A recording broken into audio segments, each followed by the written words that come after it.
Her name was Sarah, and she was, by every measure, a good person. She was the kind of teacher who stayed late to help a struggling student, the kind of neighbor who organized the community garden, the kind of daughter who called her parents every evening just to check in. She ate organic food, practiced yoga, and donated to charities. She lived with a quiet, unassuming kindness, believing, as many of us do, in a simple, unspoken contract with life, that if you put good into the world, good will eventually return to you. Then, on a Tuesday afternoon, under the sterile, fluorescent lights of a doctor's office, her world and her unspoken contract were shattered.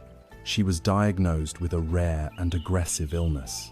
The news fell upon her life like a stone into a still pond, and the first ripple, the first agonizing question that spread through her and through everyone who loved her was simply, why?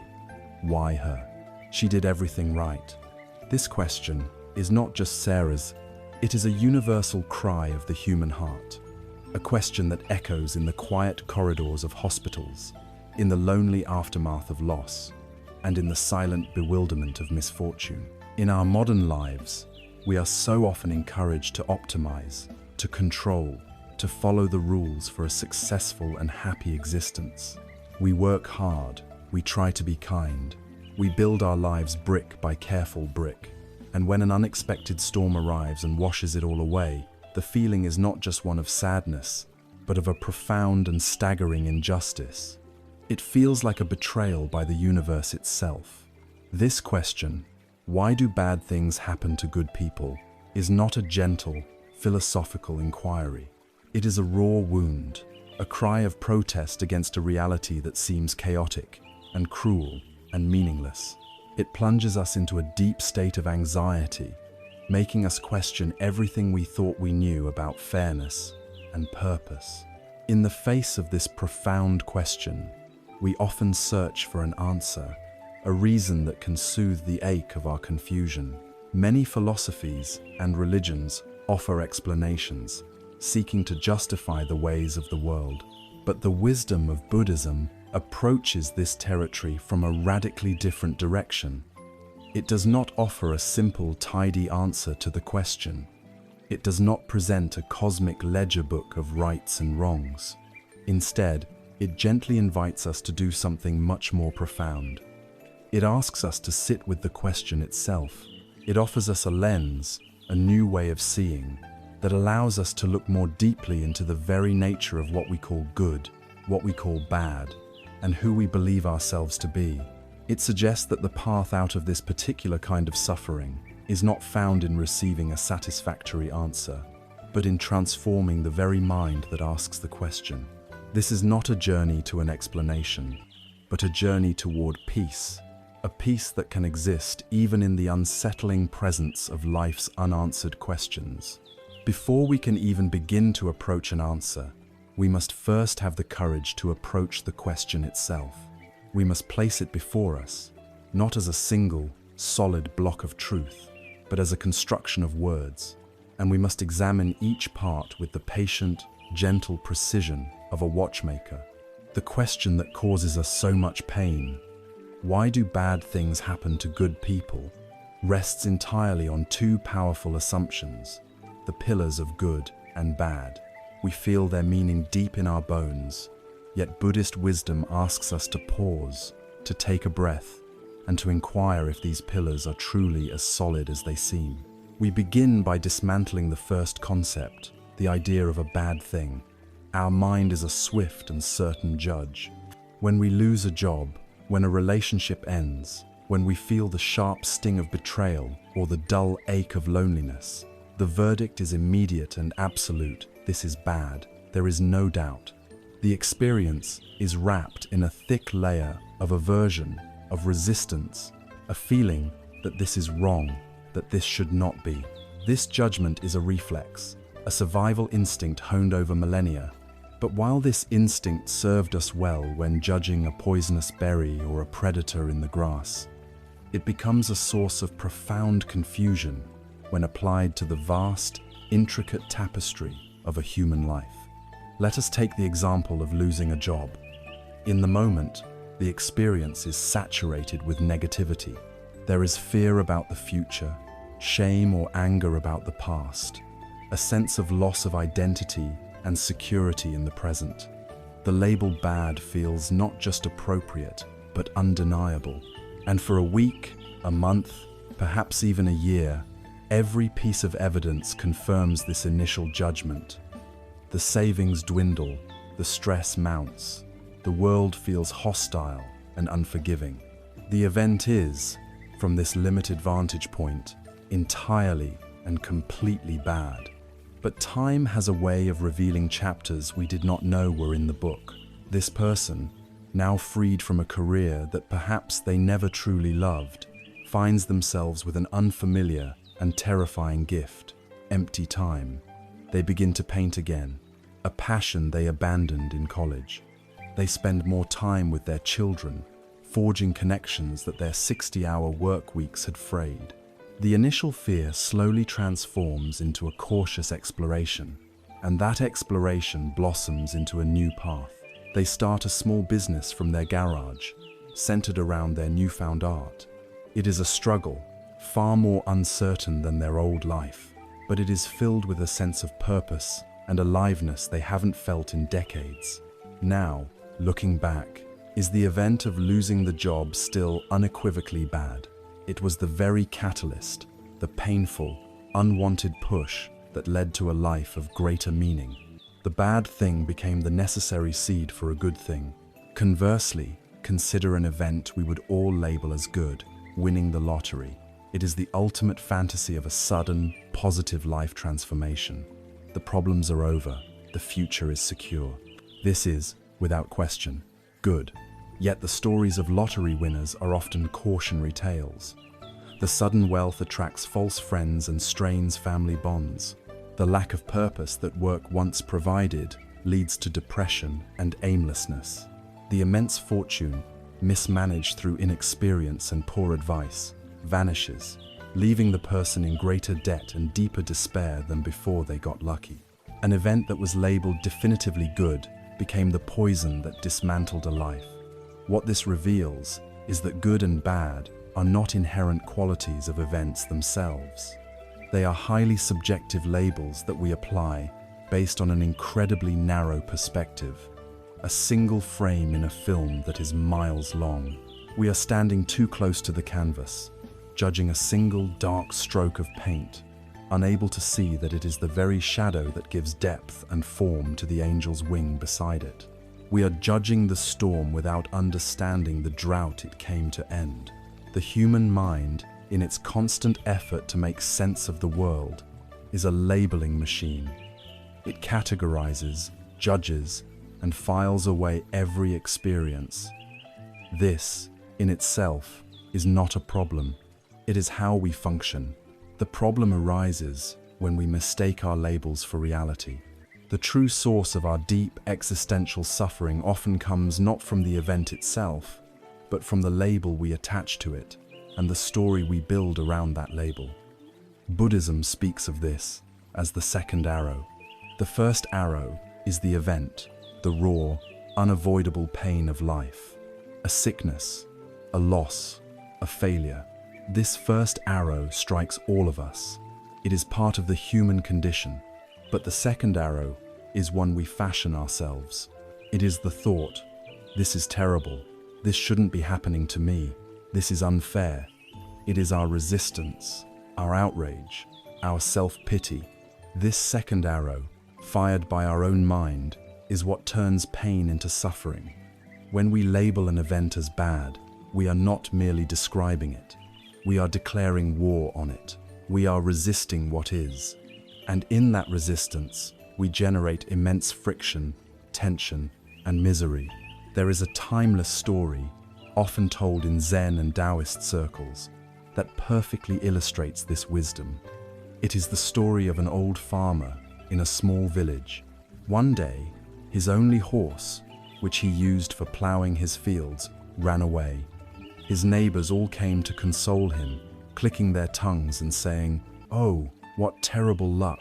This is so bad." The old farmer simply listened, nodded, and replied, "Maybe." A few days later, the horse returned, and it was not alone. It had led a herd of 10 wild, beautiful horses back to the farm. The neighbors, hearing the news, rushed over, their faces beaming with excitement. "What incredible luck!" they exclaimed. "This is so good." The old farmer looked at the new horses, stroked his beard, and replied, "Maybe." The next day, the farmer's only son was attempting to tame one of the wild horses when it threw him, and his leg was badly broken. The villagers gathered again, shaking their heads in sorrow. "The good luck has turned to bad," they lamented. "This is truly a tragedy." The farmer, looking at his son's bandaged leg, replied quietly, "Maybe." A week later, the emperor's army marched into the village, conscripting every able-bodied young man for a war they were certain to lose. They took the sons of all the farmer's neighbors, but when they saw the farmer's son with his broken leg, they passed him by. The neighbors, weeping for their own lost sons, came to the farmer. "You were right to be cautious," they said. "Your son being injured was the best of luck. Your wisdom is great." The old farmer, watching the army disappear over the horizon, simply said, "Maybe." The farmer's wisdom is not one of indifference or apathy. It is the wisdom of profound humility. He understands that the fabric of cause and effect is too vast and intricate for his small mind to fully comprehend. He refuses to apply a final, absolute label of good or bad to any single event, because he knows he cannot see its endless ripples through time. This state of open, non-judgmental awareness has a name in Buddhist thought. It is called tathata, often translated as suchness or thusness. It is the practice of meeting reality exactly as it is, before we overlay it with our hopes, our fears, and our judgments. It is seeing the rain not as bad weather, but simply as rain. It is feeling the pain in your body not as an enemy, but simply as a sensation. It is seeing a diagnosis, not as a cosmic punishment, but simply as a fact. This practice does not magically erase difficulty, but it dissolves the second arrow. It allows us to meet life with a quiet mind and an open heart, freeing us from the exhausting and futile war of resisting reality. By beginning to see that our labels of good and bad are fragile, subjective, and often wrong, the very foundation of our original, painful question begins to crumble. The question itself is built on sand. And now, having examined these shifting sands of good and bad, we must turn the same investigative light onto the other pillar of our question, the part we hold most dear. We must ask, who is this good person to whom these things are happening? We have held the concepts of good and bad up to the light, and have found them to be not solid stone, but shimmering, translucent glass, changing their color with every shift in perspective. Now we must turn this light of inquiry inward, onto the second pillar of our painful question. We must investigate the good person at the center of the story. We must ask the most intimate and perhaps unsettling question of all, who am I? Our entire life experience is built around a powerful and persistent feeling of being a me. There is an I who feels pleasure, an I who thinks thoughts, an I who suffers misfortune. This sense of a continuous, individual self, a soul, a core identity that was born, lives, and will one day die, is the very bedrock of our existence. It feels self-evident, as real as the ground beneath our feet. And yet, it is precisely this bedrock that the Buddha asks us to examine, not with a sledgehammer of denial, but with the gentle curiosity of a geologist, tapping to see if it is truly as solid as it appears. He suggests that this fixed, enduring self we cherish so deeply may be the most subtle and powerful illusion of all. Buddhism does not deny that on a conventional, everyday level, a self exists. You have a name, a history, a body, a personality. It is you who is listening to these words. This functional self is necessary for us to navigate the world, to form relationships, to take responsibility for our actions. The profound error, the one that causes immeasurable suffering, is when we mistake this conventional designation for an ultimate, unchanging reality. We come to believe that somewhere deep inside, behind the eyes and between the ears, there is a permanent entity, a little chief executive in the control room of the mind, who is the owner of our body, the author of our thoughts, and the protagonist of our life story. It is this imagined, solid self that feels so personally wounded by life's arrows. It is this self that cries out, "This should not be happening to me." Misfortune is no longer just an event. It becomes a personal insult, a direct attack on this precious entity we have worked so hard to define and protect. To investigate this, Buddhism invites us on a journey of deconstruction. It asks us to look for this self. If it exists, we should be able to find it. The search begins by analyzing what we call a person into 5 fundamental components, known as the 5 aggregates, or skandhas. The first is form, our physical body. Is the body the self? It seems so at first, but the body is in a constant state of flux. Cells are dying and being replaced every moment. The body you have today is not the same body you had 7 years ago. It grows, it ages, it gets sick, it heals. It is a biological process, not a static thing. If you lose a limb, are you any less you? Of course not. So the self cannot be the body. The second aggregate is feeling, or sensation. These are the raw feelings that arise from contact with the world, pleasant, unpleasant, or neutral. A warm breeze on the skin is pleasant. A sudden loud noise is unpleasant. The feeling of your clothes against your skin is, perhaps, neutral. Are you your feelings? If you were, your self would be flickering in and out of existence from one moment to the next. The joy you feel seeing a loved one, the anger you feel in traffic, the sadness you feel from a loss, these are all visitors that come and go.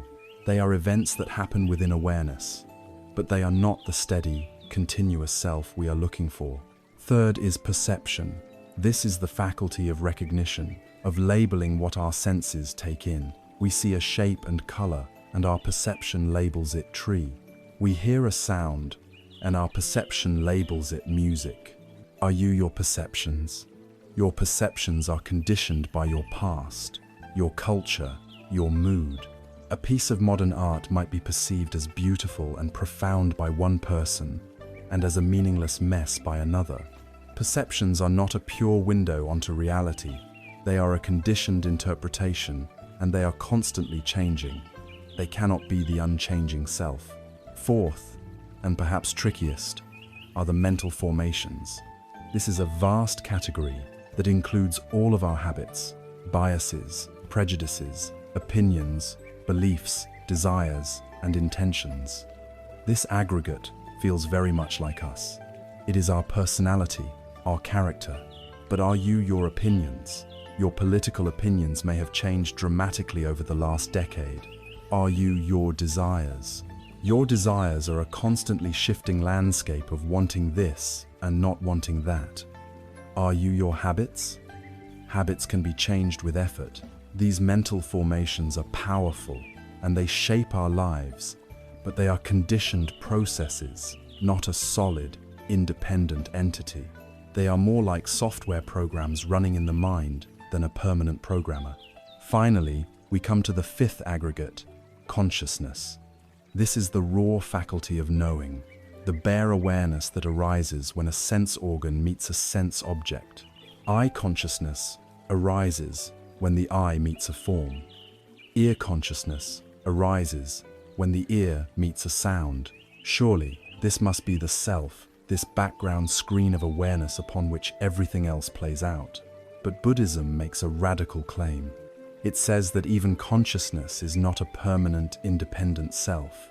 It is also a conditioned process. It does not exist on its own. It only arises in dependence on an object. There is no awareness just floating in a void. There is only awareness of something. It is as impermanent and dependent as all the other aggregates. After conducting this thorough inventory, we are left with a startling conclusion. We have taken apart the entire machine of what we call a person, and we have not found a single, permanent, independent part that we can point to and say, there, that is the self. There is a famous dialogue from the Buddhist texts that makes this point with beautiful clarity. A monk named Nagasena is questioned by the Greek king Melinda. The king, a sharp intellectual, asks the monk his name. Nagasena replies that he is known as Nagasena, but that this is merely a name, a designation, and that no permanent person can be found. The king is unsatisfied and challenges him, using Nagasena's own logic. If there is no person, he asks, then who is it that wears these robes? Who eats, who sleeps, who studies? He then proceeds to ask if Nagasena is his hair, his skin, his body, his feelings, or his thoughts. To each question, Nagasena calmly answers, "No, Your Majesty." Seeing the monk has him trapped, the king is perplexed. But then Nagasena turns the tables. "Your Majesty," he says, "you arrived here in a chariot. What is this chariot? Is it the wheels?" "No," says the king. "Is it the axle, the frame, the reins?"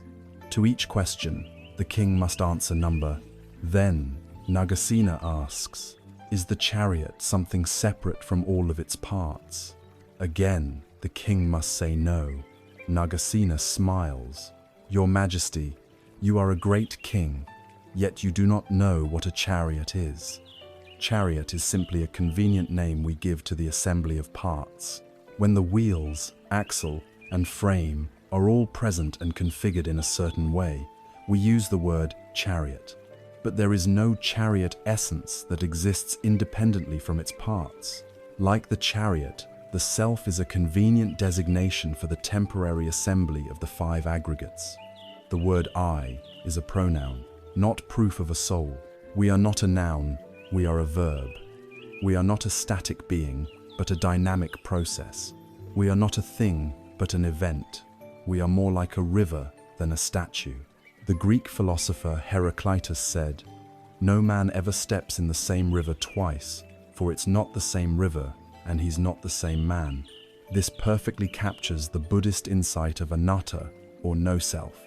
So we must return to our question.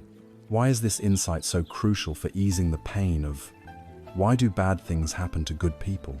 It is because when we hold tightly to the belief in a solid, separate self, we create a stationary target for the arrows of life. The me becomes the bullseye. Every misfortune, every loss, every pain is seen as a direct hit on this precious self. But if we can begin to see ourselves as the river, as a flowing, ever-changing process, the entire dynamic shifts. An event is no longer happening to a static me.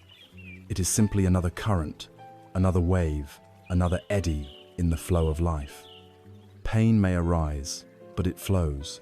Sadness may come, but it flows. The question, why is this happening to me, begins to dissolve, because the me it is aimed at is revealed to be a phantom. The question loses its personal, painful sting. It ceases to be an accusation against the universe and becomes, instead, simply what is. Having seen that good and bad are unstable labels, and that the person they happen to is a fluid process, the entire premise of the question dissolves. So, if reality is not a drama of good and bad things happening to good and bad selves, then what is the principle that governs this ceaseless flow?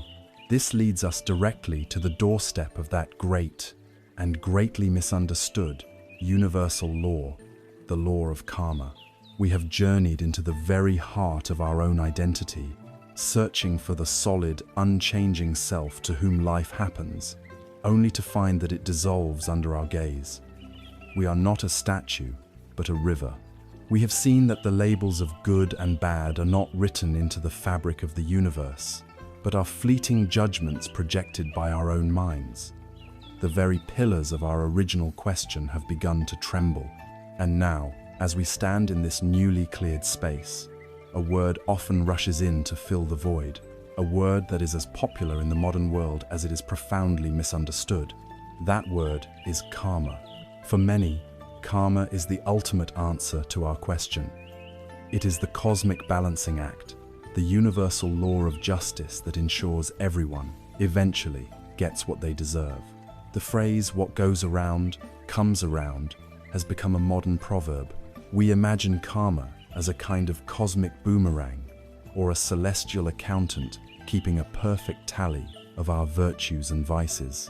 In this view, if a good person suffers, it must be the result of some unseen transgression from a past life coming due to be paid. If a dishonest person prospers, we reassure ourselves that karma will catch up with them eventually. This interpretation is compelling. It satisfies our deep-seated human need for order, fairness, and ultimate justice. But this popular, punitive understanding of karma is a dramatic simplification, and in many ways, a distortion of the subtle, compassionate, and deeply empowering teaching that the Buddha actually offered. To truly understand, we must first have the courage to let go of what we think we know.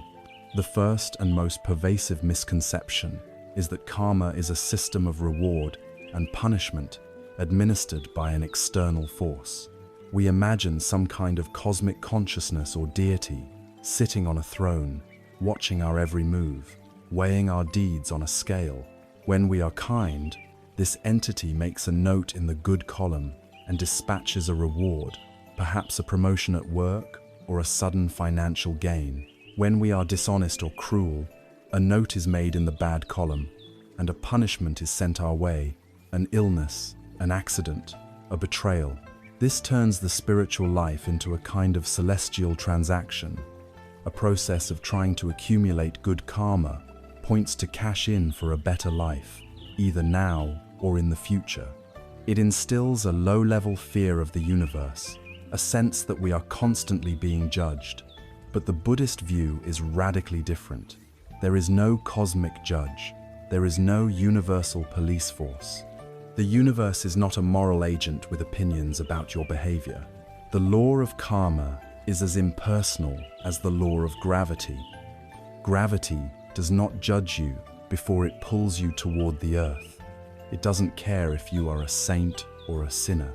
It is simply a fundamental principle of how things work. Karma, in its purest form, is exactly the same. It is a natural law of cause and effect, woven into the very fabric of existence, operating without anger or favor.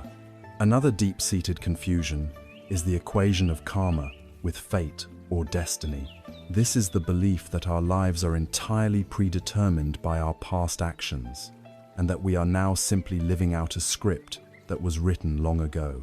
In this fatalistic view, a person born into poverty is simply paying their karmic debt, and there is nothing they can do about it. A person who suffers a tragedy is merely a passive victim of their own past, their future already sealed. This perspective is utterly paralyzing. It strips us of all freedom, all agency, all responsibility for our present and future. If everything is already decided, then what is the point of trying to be a better person? Why bother with kindness or compassion if the outcome is already set in stone? The Buddha explicitly rejected this deterministic view. In fact, the true teaching of karma is the very foundation of human freedom. It is the ultimate statement of empowerment. Because our actions have consequences, what we choose to do, say, and think in this very moment matters profoundly. We are not bound by the chains of the past. While we cannot erase the seeds we have already sown, we have complete freedom over which seeds we choose to plant right here, right now. We are not puppets of our history. We are the active sculptors of our future.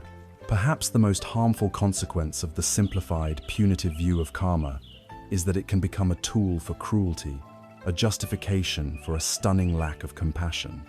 It becomes a way to blame the victim. When we see someone suffering, this distorted view allows us to stand at a safe distance and think, well, they must have done something to deserve this. It allows us to feel secure in our own good fortune.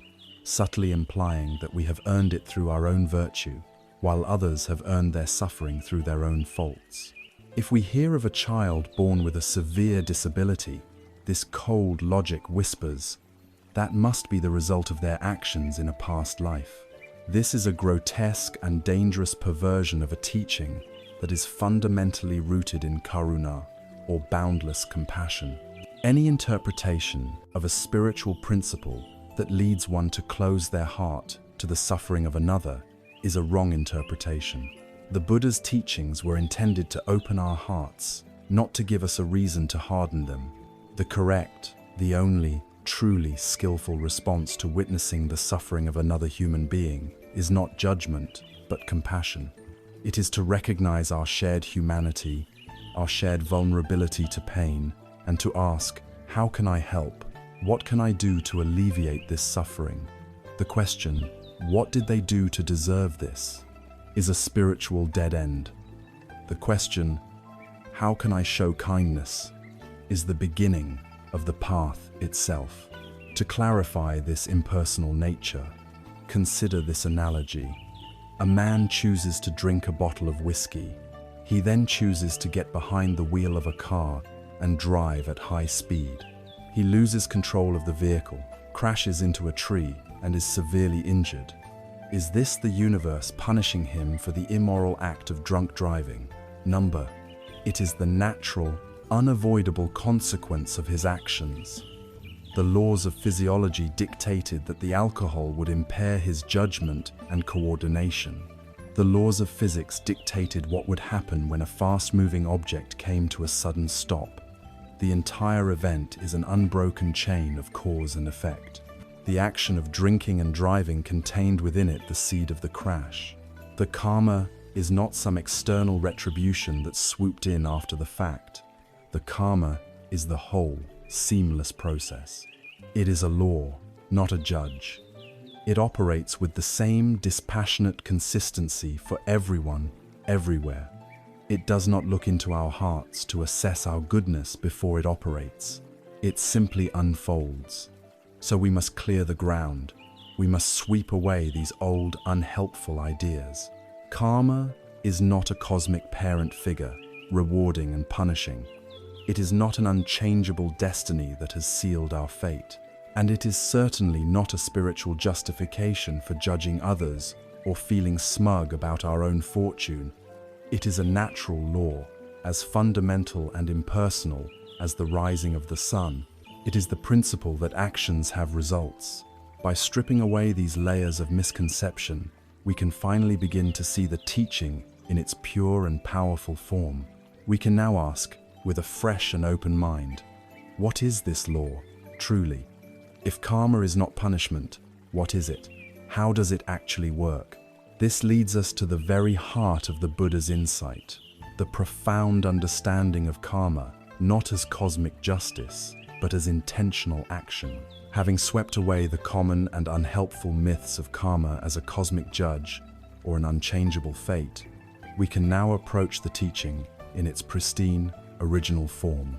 The word karma, in the ancient Sanskrit language of its origin, has a meaning that is startling in its simplicity. It means action, not fate, not destiny, not punishment, but simply action. The entirety of the Buddha's revolutionary teaching on this subject can be found in this profound shift of definition. He taught that life is not governed by the whims of gods or the random chaos of the universe, but by a reliable, intelligible principle.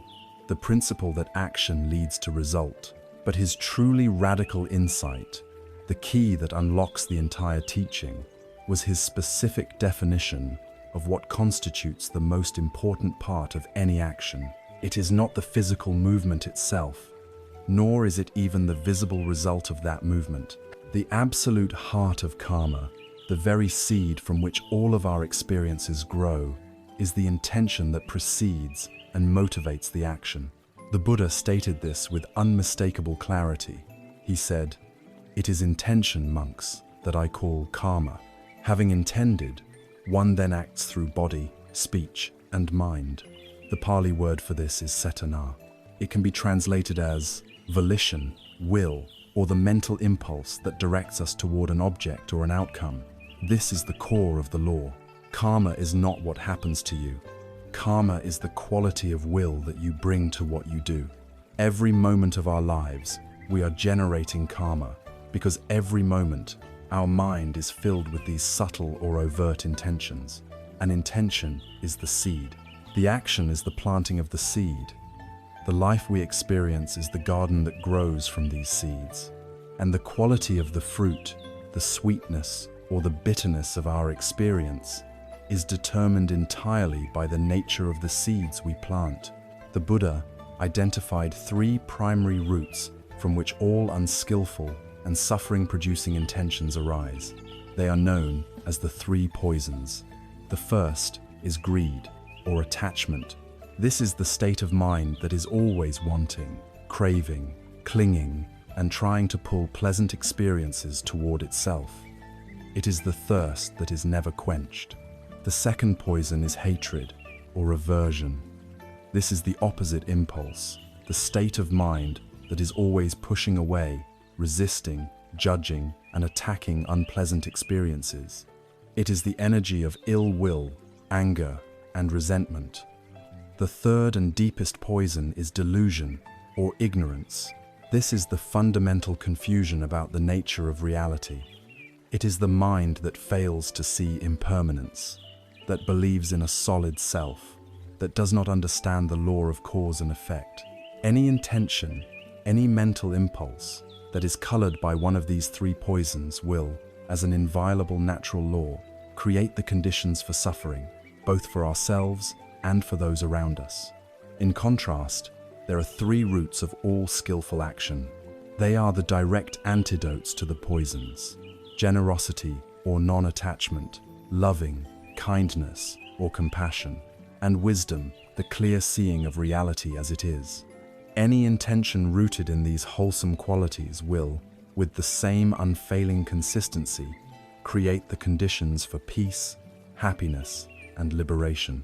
These intentions, these seeds of future experience, are planted through 3 primary doors of action. The most obvious is the door of the body. This is kaya kamma, our physical actions. Unskillful actions of the body include things like harming living beings, taking what is not freely given, and engaging in sexual misconduct. Skillful actions include protecting life, practicing generosity, and behaving with respect and integrity. But even here, the intention is paramount. The act of a surgeon cutting a body open with a scalpel looks violent, but because the intention is to heal, it is a profoundly skillful act. An assassin using the same instrument with an intention to harm is performing a profoundly unskillful act. The external action can be similar, but the karmic imprint is worlds apart. The second door is speech, vachi kamma. Our words possess an immense and often underestimated power.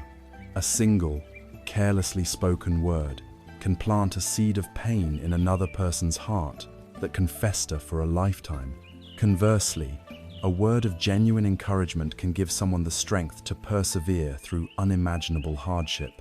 Unskillful speech includes lying, which erodes trust, divisive speech, like gossip, which breaks communities apart, harsh speech, such as insults and verbal abuse, which directly causes pain, and idle chatter, which clouds the mind and wastes precious energy. Skillful speech is its mirror image. Speech that is truthful and honest. Speech that brings people together. Speech that is gentle, kind, and uplifting. And speech that is meaningful and spoken at the right time. Every time we speak, we are planting karmic seeds, either of harmony or of discord.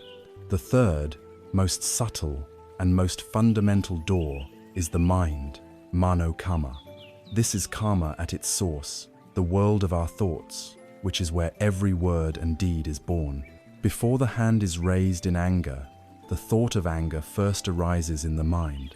Before the word of kindness is spoken, the feeling of kindness first blossoms in the heart. Unskillful mind karma includes covetousness. which is the jealous desire for what others have, ill will, which encompasses all thoughts of anger, resentment, and revenge, and wrong views, which is the stubborn, clinging to beliefs that are out of touch with reality.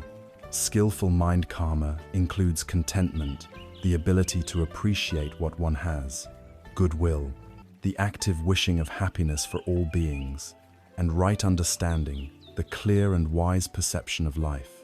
The Buddha placed the greatest emphasis on mind karma, for our inner world is the true garden. If we allow the weeds of anger and jealousy to grow unchecked in our thoughts, they will inevitably spill out into our words and our actions. If we consciously cultivate the flowers of compassion and wisdom in our minds, they will naturally perfume everything we say and do. To see how this works in practice, imagine a simple scenario. Two wealthy men are walking down a city street. They both see a homeless person sitting on the pavement, shivering from the cold. The first man is struck by a wave of genuine compassion. For a moment, he feels the other person's suffering as if it were his own.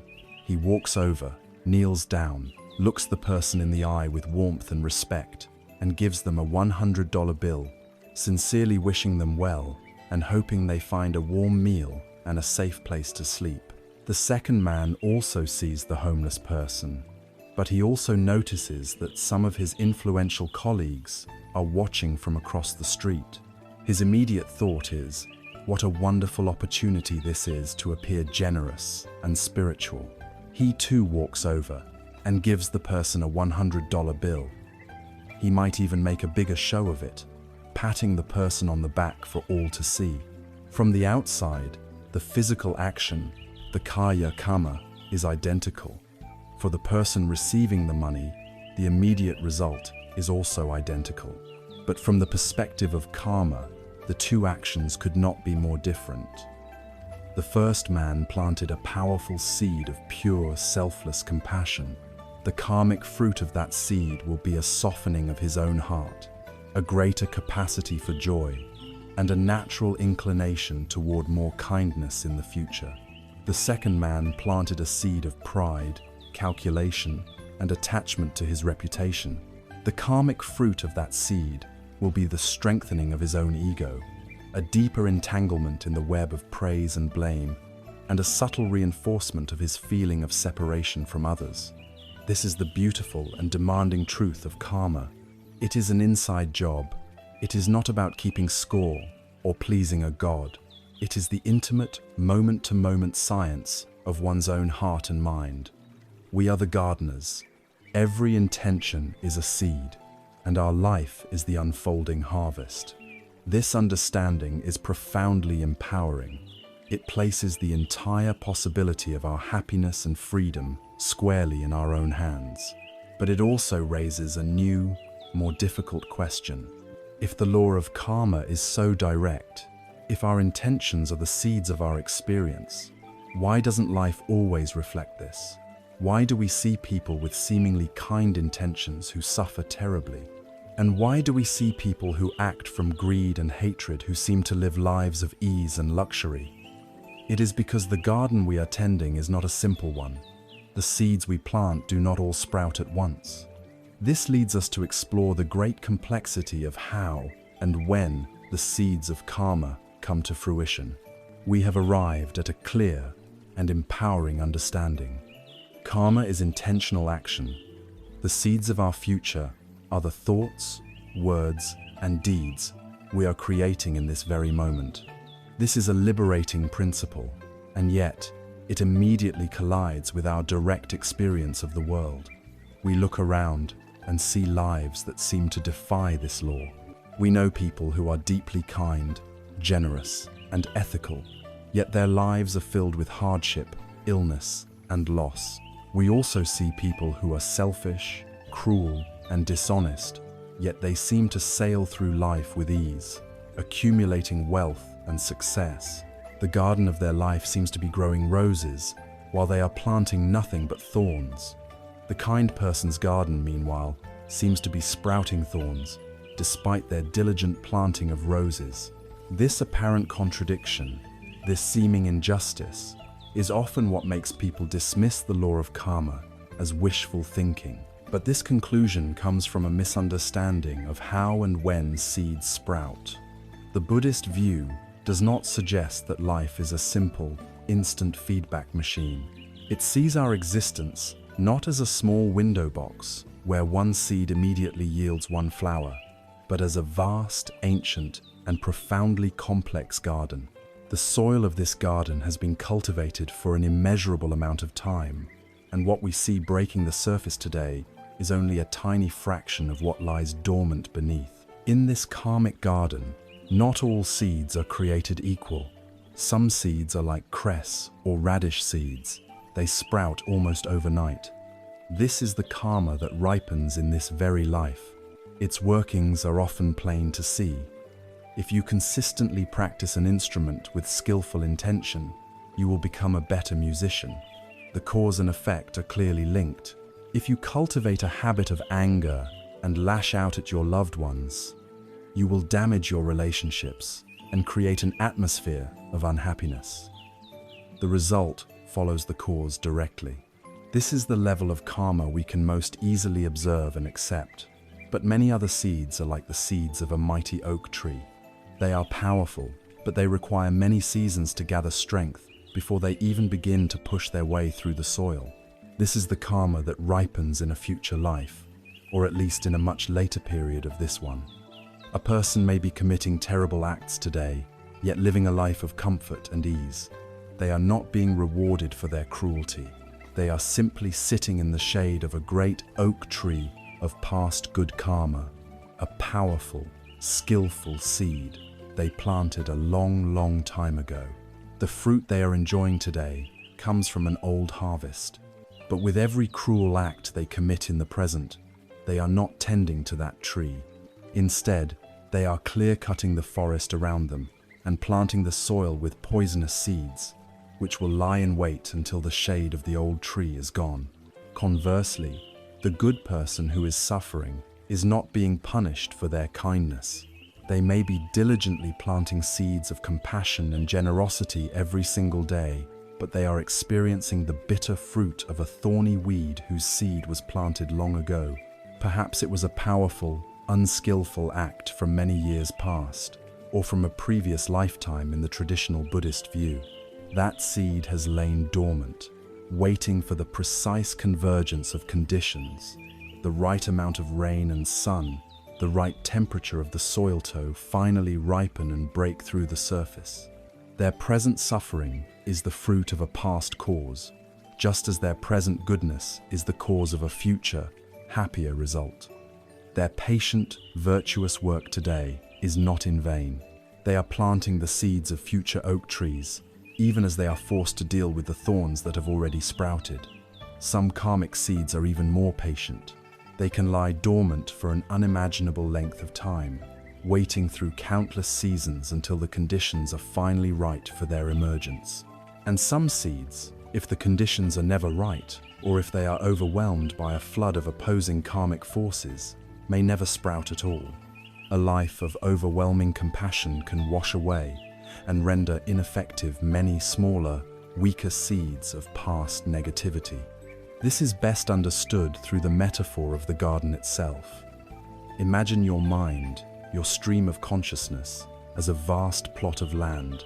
The soil is unimaginably rich and deep, containing the latent potential of every action and intention you have ever had. The vast majority of these seeds are dormant, hidden from view. There are seeds of anger from arguments you had a decade ago, seeds of generosity from a forgotten act of kindness in your childhood, seeds of jealousy, love, patience, and fear. Your entire karmic inheritance is this complex soil filled with 1 billion sleeping seeds. When you experience a sudden, inexplicable misfortune, like the diagnosis that our friend Sarah received in the beginning, it is like a particularly nasty weed suddenly appearing in the middle of your flower patch. You know you didn't plant it yesterday. You've been carefully tending your flowers. The appearance of the weed is bewildering and feels unfair. But the seed for that weed was already in the soil. It was planted long ago, and it has been waiting patiently.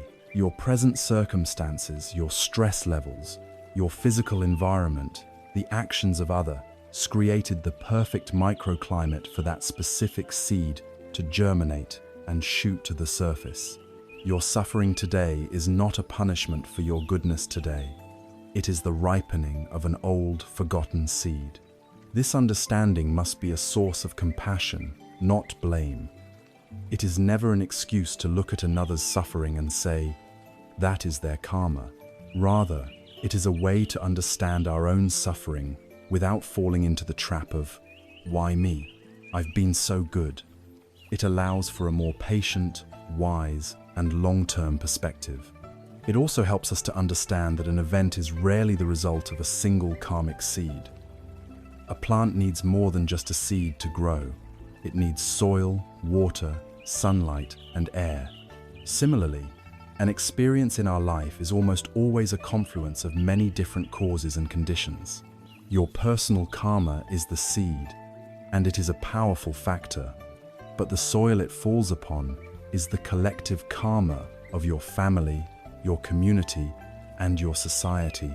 The water and sunlight are the physical laws of the universe, the principles of biology, physics, and chemistry, and the surrounding air is filled with the actions and intentions of all the other beings around you, whose own karmic seeds are constantly sprouting and affecting your garden, just as yours affect theirs.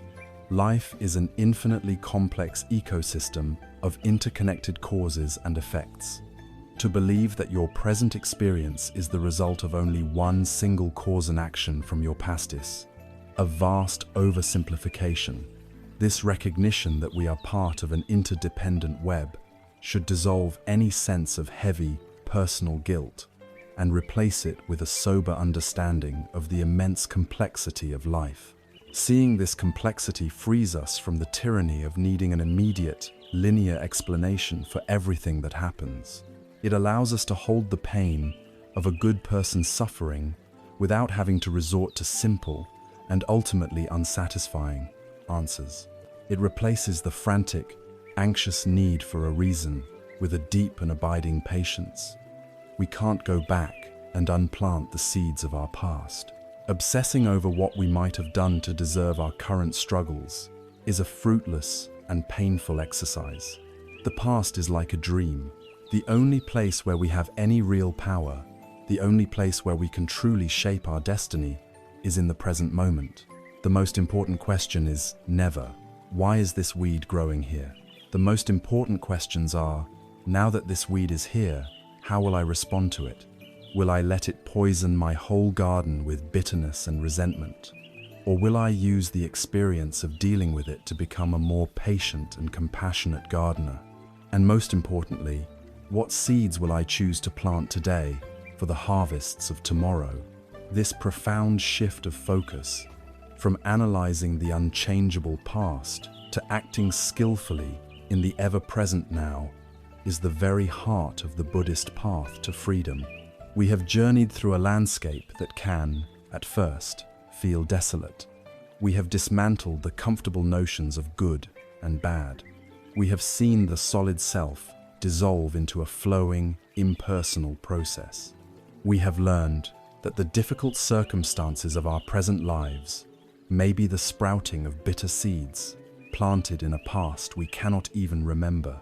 It is at this point that a subtle despair can creep into the heart. If my present is dictated by a past I cannot change, am I not then a prisoner? Am I simply a puppet, my strings being pulled by the actions of a forgotten self? Is there nothing to be done but to passively endure the unfolding of this ancient karmic script? It is here, at this very precipice of potential hopelessness, that the Buddha offers his most radical, most liberating, and most profoundly hopeful teaching. It is the great pivot of the entire spiritual path. It is the turn away from the labyrinthine corridors of the past and toward the brilliant, open expanse of the present moment. The past, he taught, is like a dream. It is a memory, a ghost, a story we tell ourselves. The future is a fantasy, a projection, a hope or of fear. There is only one time, one place, where life is ever actually lived, where we have any real power to effect change. That place is here. That time is now. The present moment is the only reality we will ever inhabit, and it is the grand workshop of karma, the fertile ground where the entire future is created. To truly grasp this is to understand the nature of freedom itself. Imagine your life is a ship sailing upon a vast ocean. The winds that fill your sails and the currents that pull at your hull are the accumulated results of past karma, combined with all the other countless conditions of the world. These forces are beyond your control. Some days the wind may be at your back, pushing you effortlessly toward a beautiful shore. On other days, the wind may be a raging gale, driving you toward jagged rocks. Many people live their lives as if they are helpless passengers on this ship. They celebrate when the weather is fair and curse the heavens when it turns foul. They feel entirely at the mercy of the elements, their happiness and suffering dictated by forces they cannot command. But the Buddha's teaching is that you are not a passenger. You are the captain, standing firmly at the helm. While you cannot command the wind or the currents, you have absolute, unwavering authority over two things: how you set your sail and how you hold the rudder. Your response to the weather in this very moment is everything. A skillful captain can use even a violent headwind to their advantage, tacking back and forth, making slow but steady progress. An unskillful captain, through panic and poor judgment, can be capsized even by a gentle breeze. The conditions of our life, the fruits of our past karma, are the weather. Our present intention, our present action, our present response is how we set the sail. This is the new karma we are creating. This is our power. When a wave of physical pain washes over your body, a fruit of past karma, you are at a crossroads. One path is the habitual reaction. The mind tightens around the pain, resisting it, hating it. You think, I can't stand this. This is awful. Why won't it go away? This reaction of aversion and resistance is like turning the rudder of your ship directly into the storm. You are creating new, unskillful karma. You are planting fresh seeds of suffering, watering the garden of your misery. But there is another path. You can bring a gentle, mindful awareness to the sensation. You can breathe into it. You can soften the muscles around it. You can say to yourself, this is a sensation of pain. It is unpleasant, but it is just a sensation. May I be patient with it. May I be kind to myself in this moment of difficulty. This response, one of patience, acceptance, and compassion, is the act of skillfully setting your sail. In the midst of the storm, you are creating a new karma of peace and resilience. The pain may not immediately vanish, but your suffering, the second arrow of your mental anguish, begins to dissolve. You are using the storm itself as your practice ground. The most powerful illustration of this principle is the story of a man named Angulimala, a name that struck terror into the hearts of everyone who heard it. Angulimala, whose name means finger garland, was a fearsome murderer who lived in a forest in the kingdom of Kosala. He had been deceived by a jealous teacher into believing that he had to slay 1,000 people to complete his spiritual training. Lost in this profound delusion, he stalked the roads, killing indiscriminately. From each victim, he would take a finger and thread it onto a gruesome necklace he wore, a constant, horrifying reminder of his dark quest. He had collected 999 fingers. He was a man utterly submerged in the most unskillful karma imaginable, a living embodiment of hatred and ignorance. The villages in the region were deserted. No one dared travel the roads. Hearing of this, the Buddha, against the desperate pleas of his followers, calmly and mindfully set out walking down the road that led into Angulimala's forest. Soon, Angulimala saw him from a distance. Aha, he thought, here is my final victim. It is wonderful that this monk dares to walk here alone. He drew his sword and began to run. But a strange thing happened. Though the Buddha was only walking at a normal, unhurried pace, Angulimala, running with all his might, could not catch up to him. He was a strong, fast man, but no matter how hard he ran, the calmly walking monk remained the same distance ahead. Exhausted and bewildered, he finally shouted out, "Stop, monk, stop." The Buddha, without turning, replied in a clear, steady voice, "I have stopped, Angulimala. It is you who have not stopped." These words struck Angulimala like a bolt of lightning. What could they mean? "Monk," he yelled, "you are walking, yet you say you have stopped.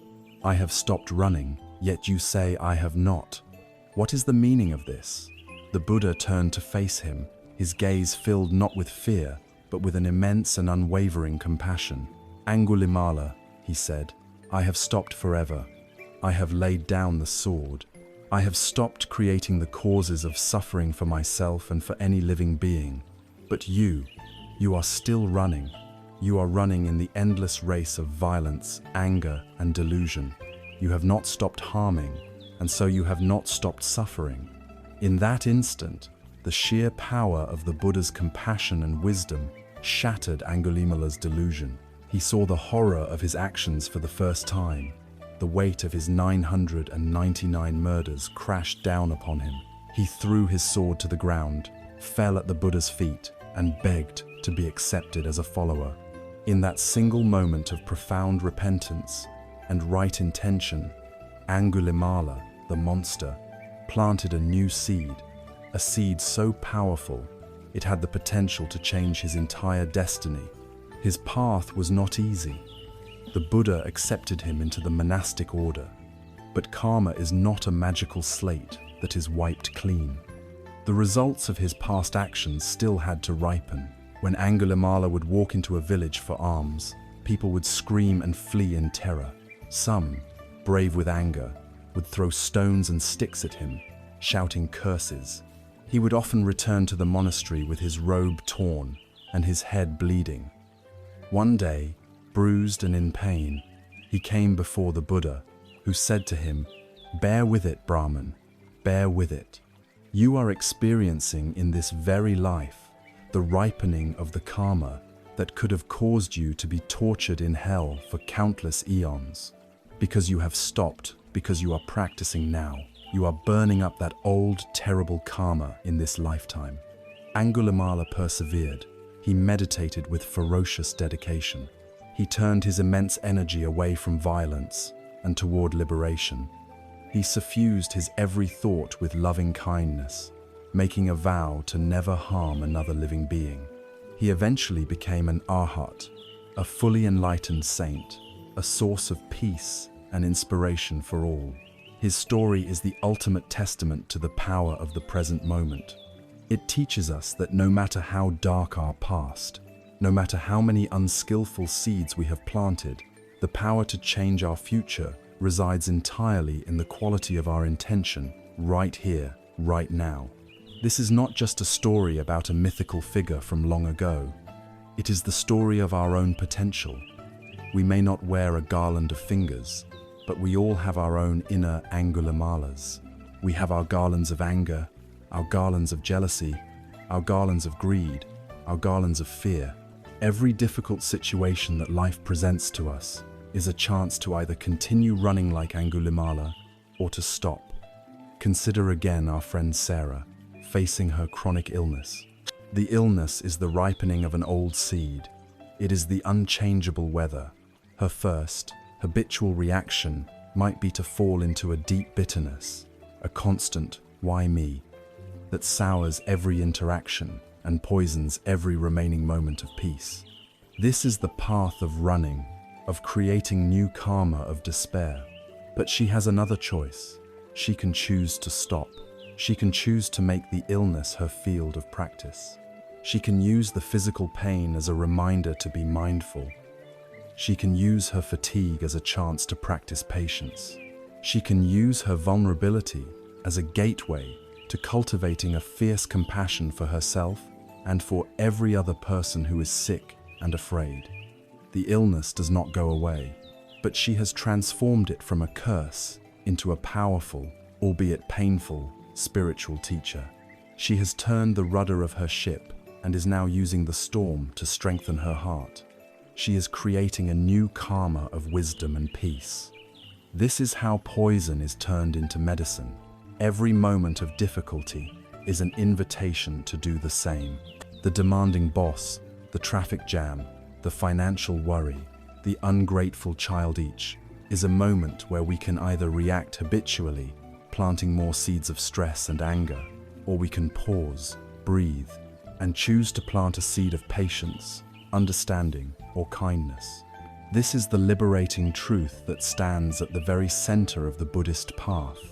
You are not a victim of your past.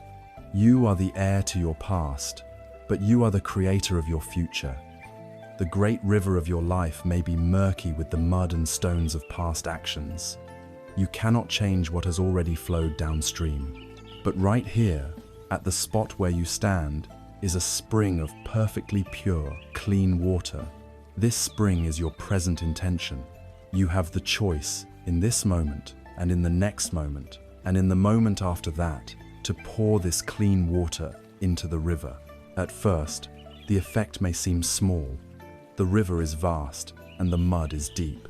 But if you continue, with unwavering dedication, to pour the pure water of skillful intention, patience, kindness, wisdom, and compassion into the stream of your life, the river will, inevitably, to begin to clear. This is not a matter of faith, but a matter of practice. This is your work. This is your freedom. This is the power you hold in your hands. Right now, we have now arrived at the very foundation of the Buddha's path to freedom. We have learned that our power resides not in controlling the past, but in shaping the present. We have discovered that in every moment, we hold the capacity to plant seeds of peace or seeds of suffering. But to use this power wisely, we need a map.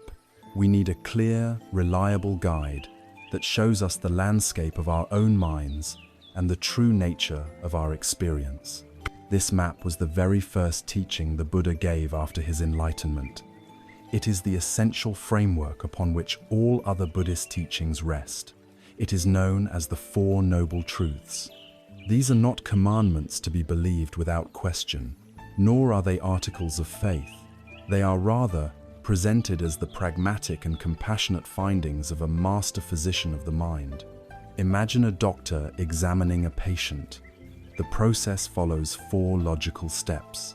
First, the doctor makes a diagnosis, identifying the illness. Second, the doctor identifies the cause of the illness, the etiology.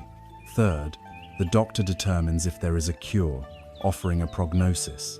And fourth, if there is a cure, the doctor provides the prescription, the course of treatment that will lead to healing. The Four Noble Truths follow this exact medical model. And the first step, the diagnosis, is the most crucial. It requires that we look honestly and courageously at the fundamental condition of our human existence. This first truth is the truth of dukkha. The ancient Pali word dukkha is often translated into English simply as suffering. This single word has caused more misunderstanding of the Buddhist path than perhaps any other. It can make the teaching sound morbid, negative, and pessimistic, as if the Buddha's primary message was that life is nothing but unrelenting misery. But the meaning of dukkha is far more subtle, nuanced, and profound. The word's origin gives us a clue. It refers to the axle hole of a cart's wheel.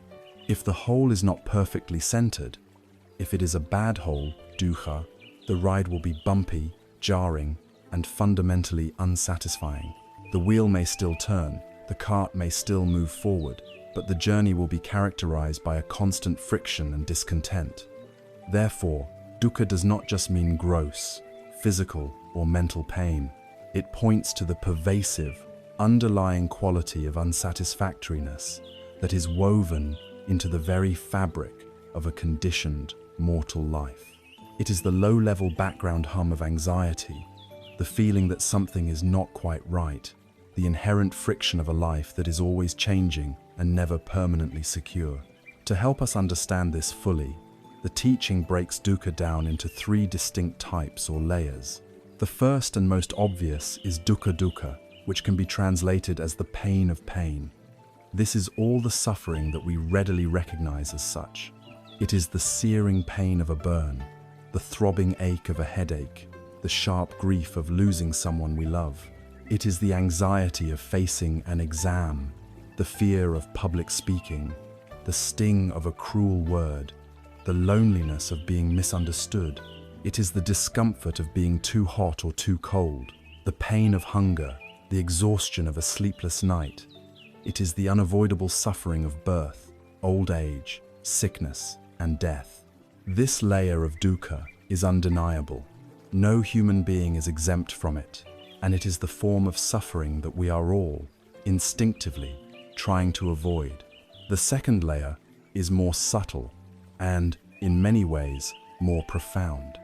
It is called viparinama dukkha, the pain of change, or the suffering of impermanence. This is the suffering that is hidden within our moments of happiness. It is a paradox. Even when we are experiencing something wonderful, something we label as good, there is a shadow of dukkha present, because deep down we know that it will not last. The very fact that our happiness is temporary and conditional is itself a source of anxiety and suffering. Think of the joy of bringing home a brand new car. It is a happy moment, but it is immediately followed by the subtle fear of the first dent or scratch. Think of a perfect, romantic evening with a loved one. Even in the midst of the bliss, there can be a quiet, poignant sadness in the knowledge that this perfect moment is fleeting, that it will soon become just a memory. We suffer not because these experiences are bad, but precisely because they are good, and we cling to them, desperately wanting them to be permanent in a world where nothing is. The inevitable fading of our youth, the end of a beautiful vacation, the moment a delicious meal is finished, this is viparinama dukkha. It is the stress of trying to hold on to soap bubbles, the inherent heartbreak of loving things that are destined to change and pass away. The third and deepest level is sankhara dukkha, the suffering of conditioned existence. This is the most pervasive and hardest to see. It is the fundamental unsatisfactoriness of being a self that is, as we have seen, nothing more than a temporary collection of 5 ever-changing, interdependent aggregates. It is the background anxiety that hums beneath the surface of our lives, present even when there is no obvious pain and no particular happy moment that we are afraid of losing. It is the inherent vulnerability of being a finite, conditioned being. It is the feeling of being subject to forces far beyond our control.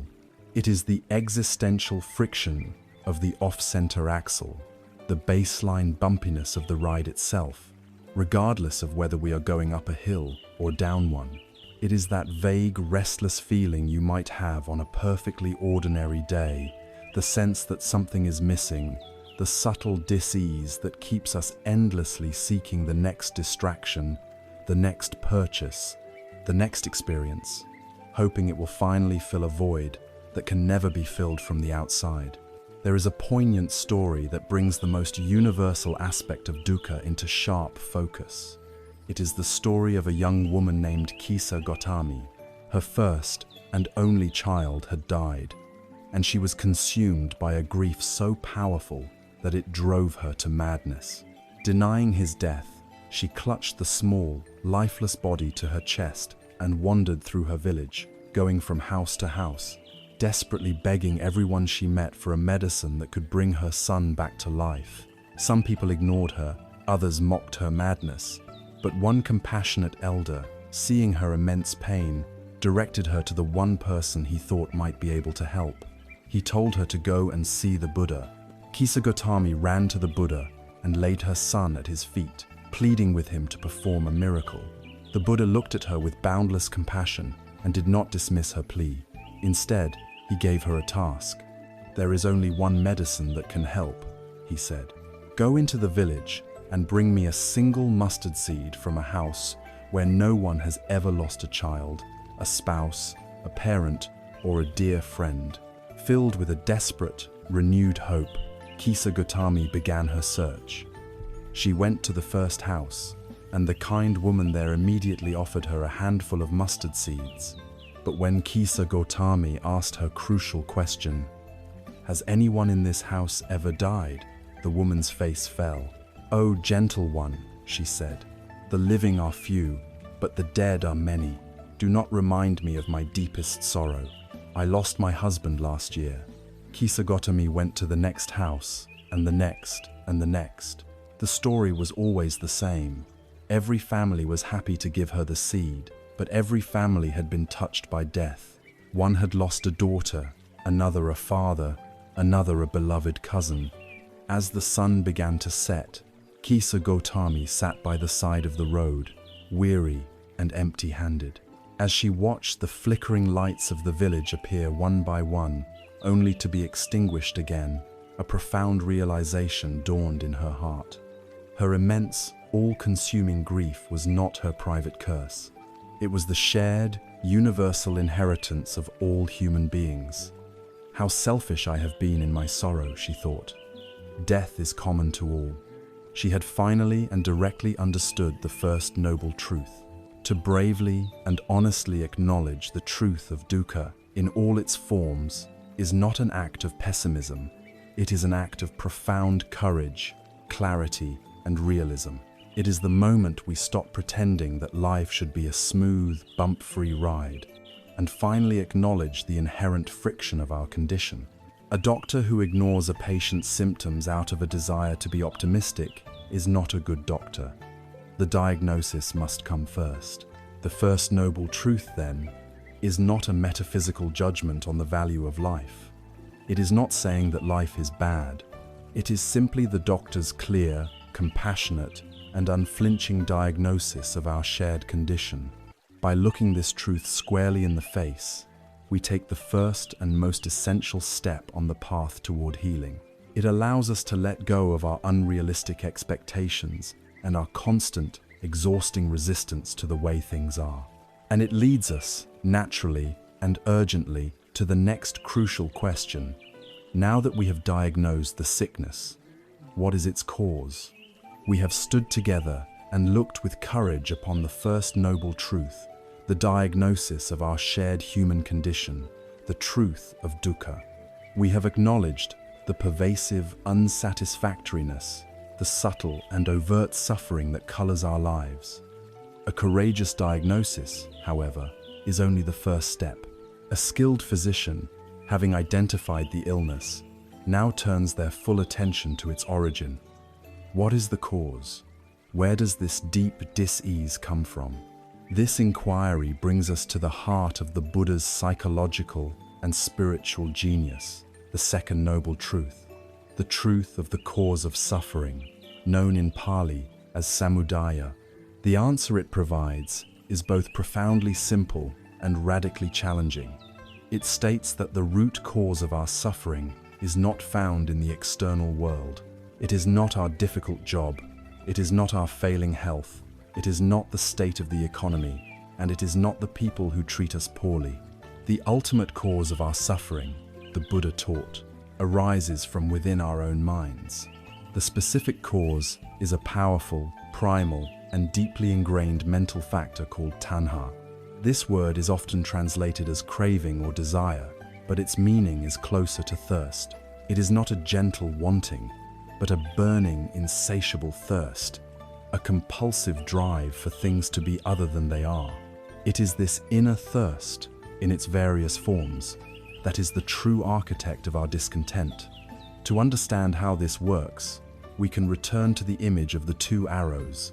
The first arrow is the unavoidable pain of life, the raw data of our experience.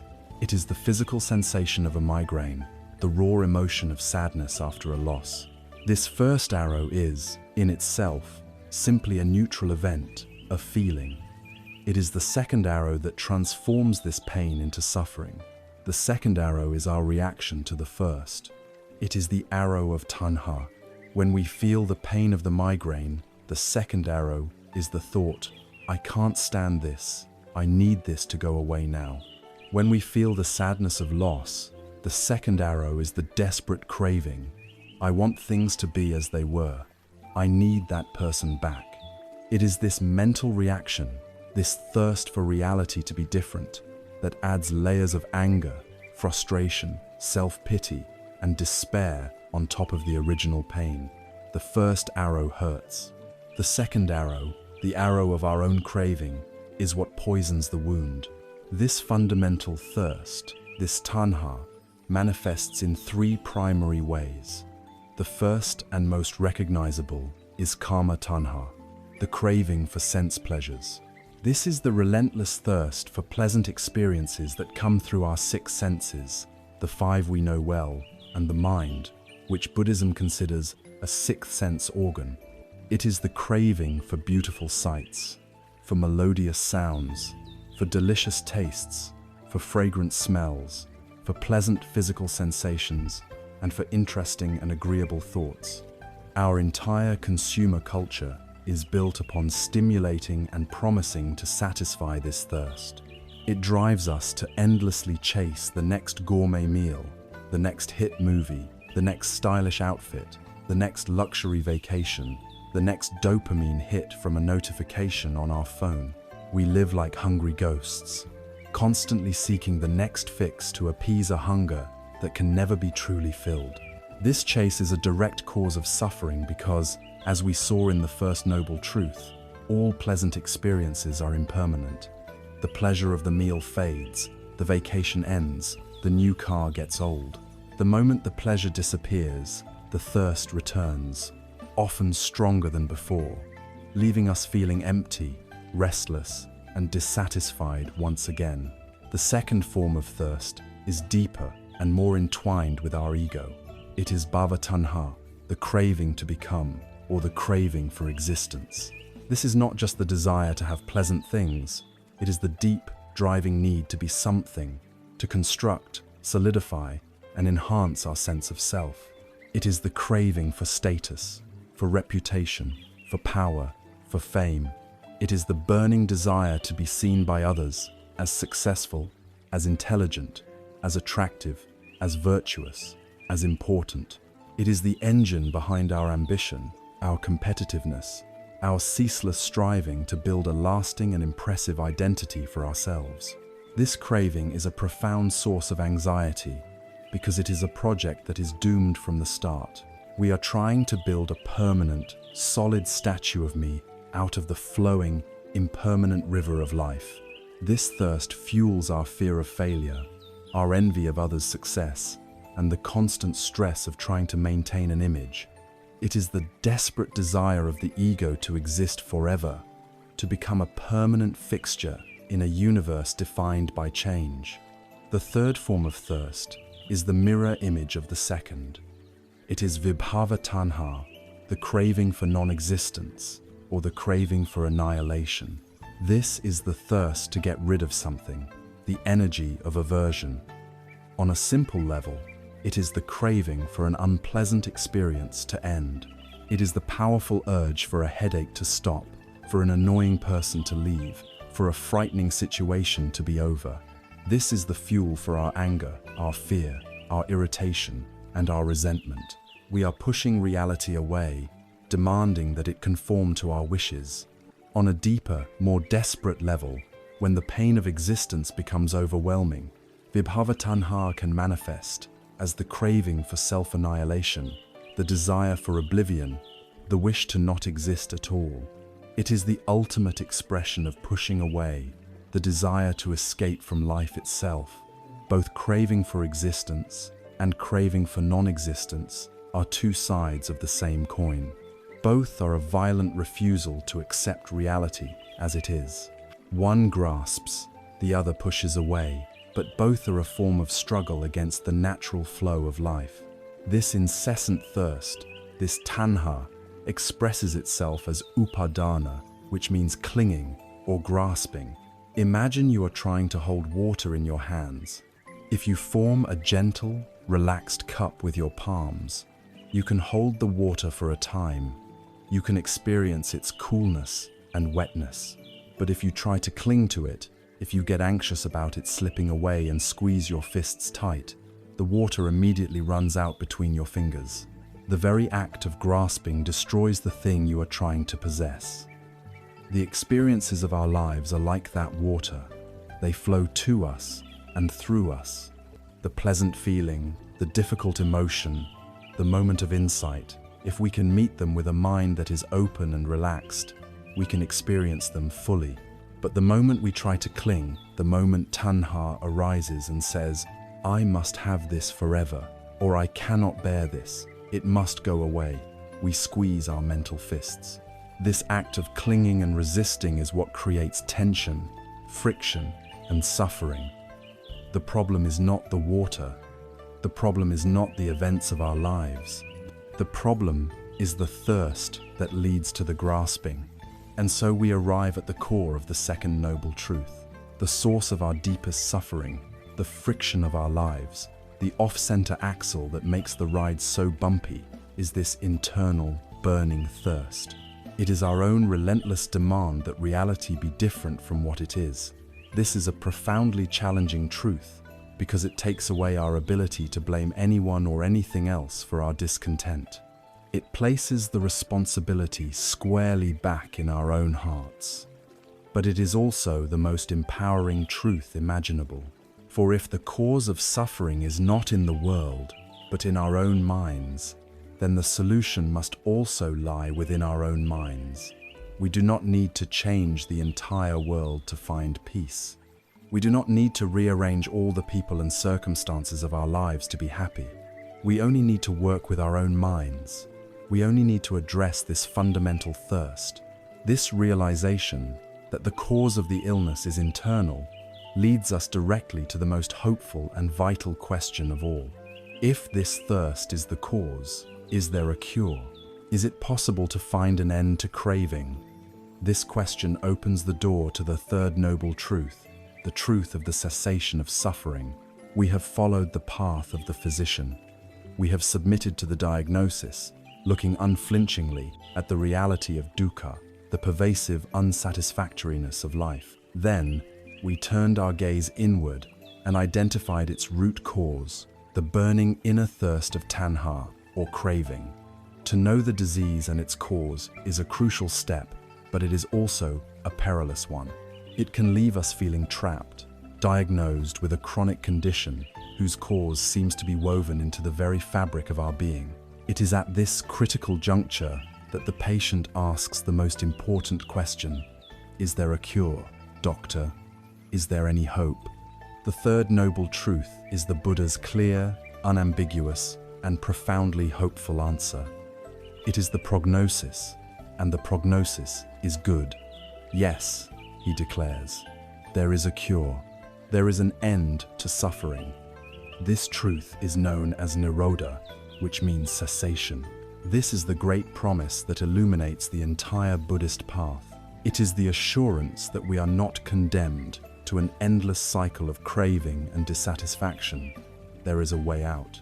There is a state of being that is free from the fever of tanha, a peace that is not dependent on external conditions.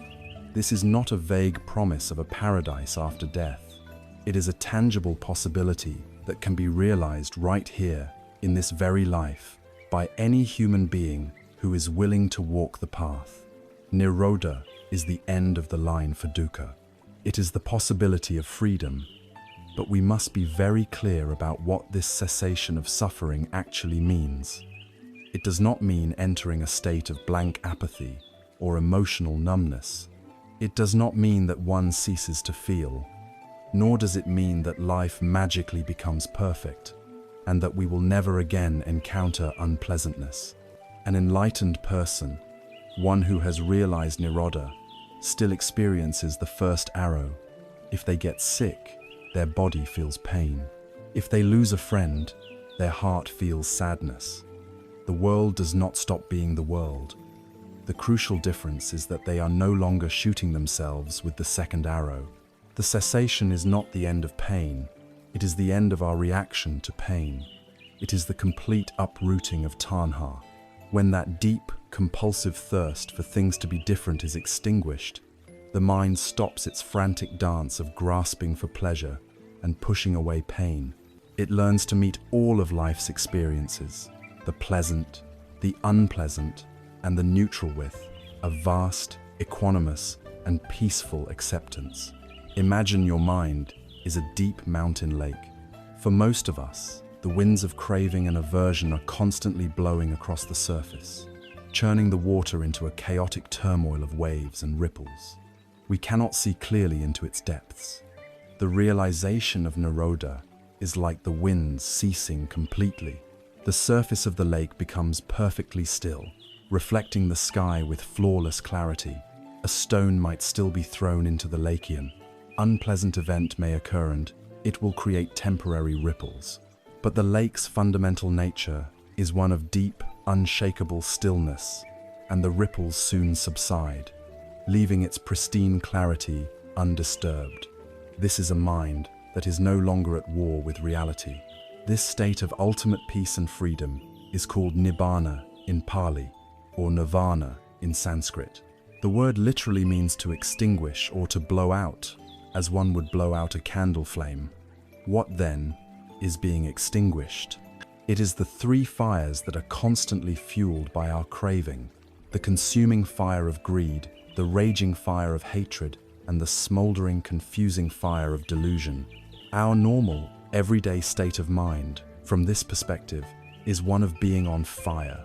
We are constantly burning with desire for the next thing. We are often inflamed with anger and irritation. We are perpetually clouded by the smoke of confusion, unable to see things as they really are. It is no wonder that we feel so agitated, so stressed, and so exhausted.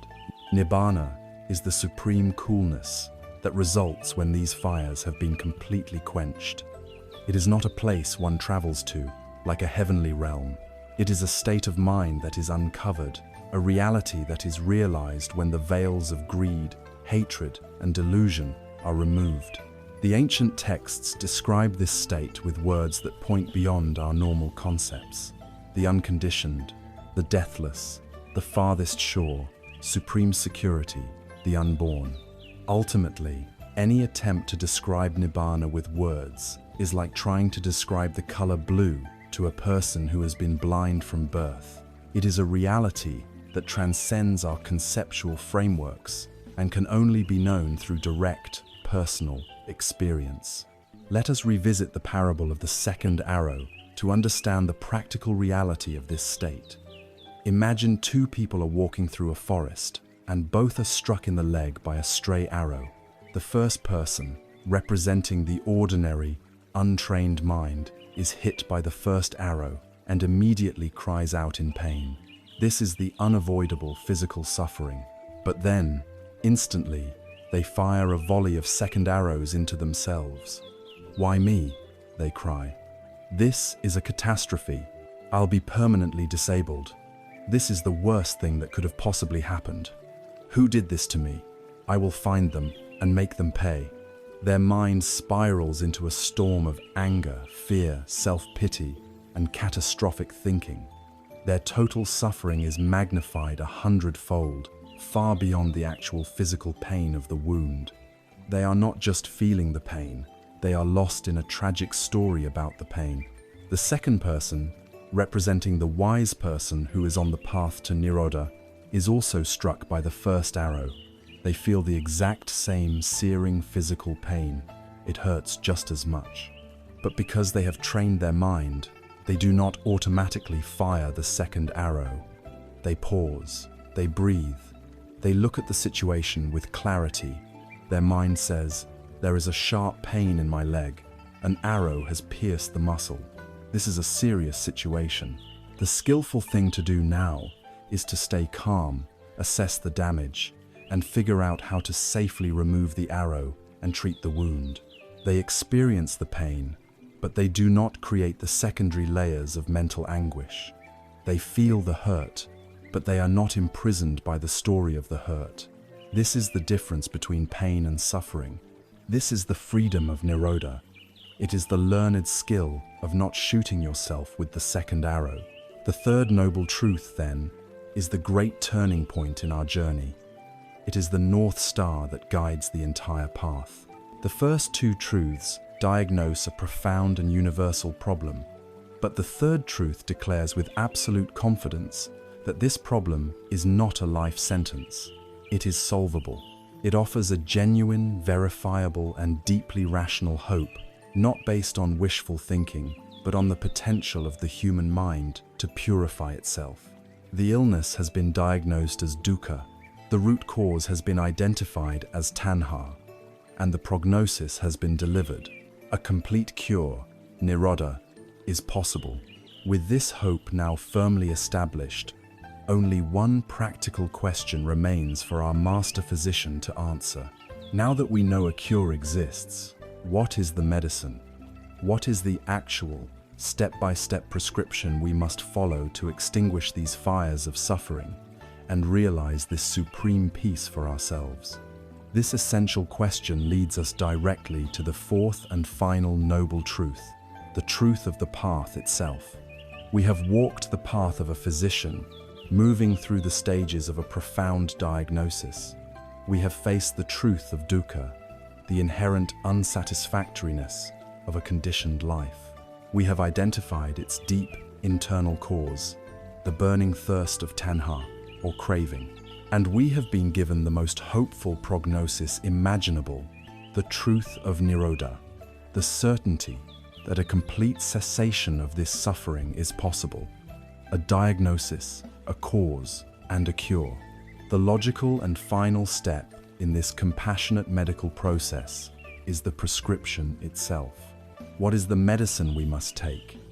What is the course of treatment we must follow to heal ourselves? This vital, practical question is answered by the fourth noble truth, the truth of the path, known in Pali as Magga. This is the how-to guide, the detailed, step-by-step blueprint for walking out of the wilderness of suffering and into the lasting peace of Nibbana. This is the Noble Eightfold Path. The name itself is significant. It is a path with 8 components, and it is noble, Arya, because the very act of walking it ennobles a person. It transforms an ordinary, confused individual, driven by unconscious cravings, into a wise and compassionate being who is the master of their own mind and heart. Before we look at the 8 factors individually, it is crucial to understand the nature of the path as a whole. The number 8 might suggest a linear sequence of steps, a ladder that one must climb, rung by rung. But this is not the case.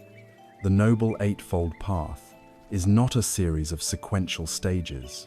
It is a set of 8 interconnected and mutually supportive practices that are to be cultivated simultaneously. Imagine a strong, thick rope capable of pulling one to safety. That rope is not a single strand. It is woven from many individual threads. Each thread contributes its strength to the whole, and the whole rope is far stronger than the sum of its parts. The Eightfold Path is like this rope. Each factor, each strand, supports and reinforces all the others. For example, right view, our understanding of reality, helps to guide our right action. Right mindfulness, our present moment awareness, is essential for cultivating right effort. Our commitment to right speech, speaking kindly and truthfully, is a direct expression of our right intention.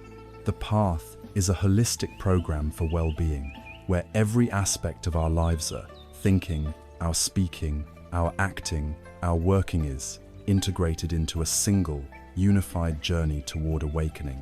The 8 factors of the path are traditionally organized into 3 essential divisions, or trainings. These are wisdom, ethical conduct, and mental discipline. They form a complete system for human flourishing.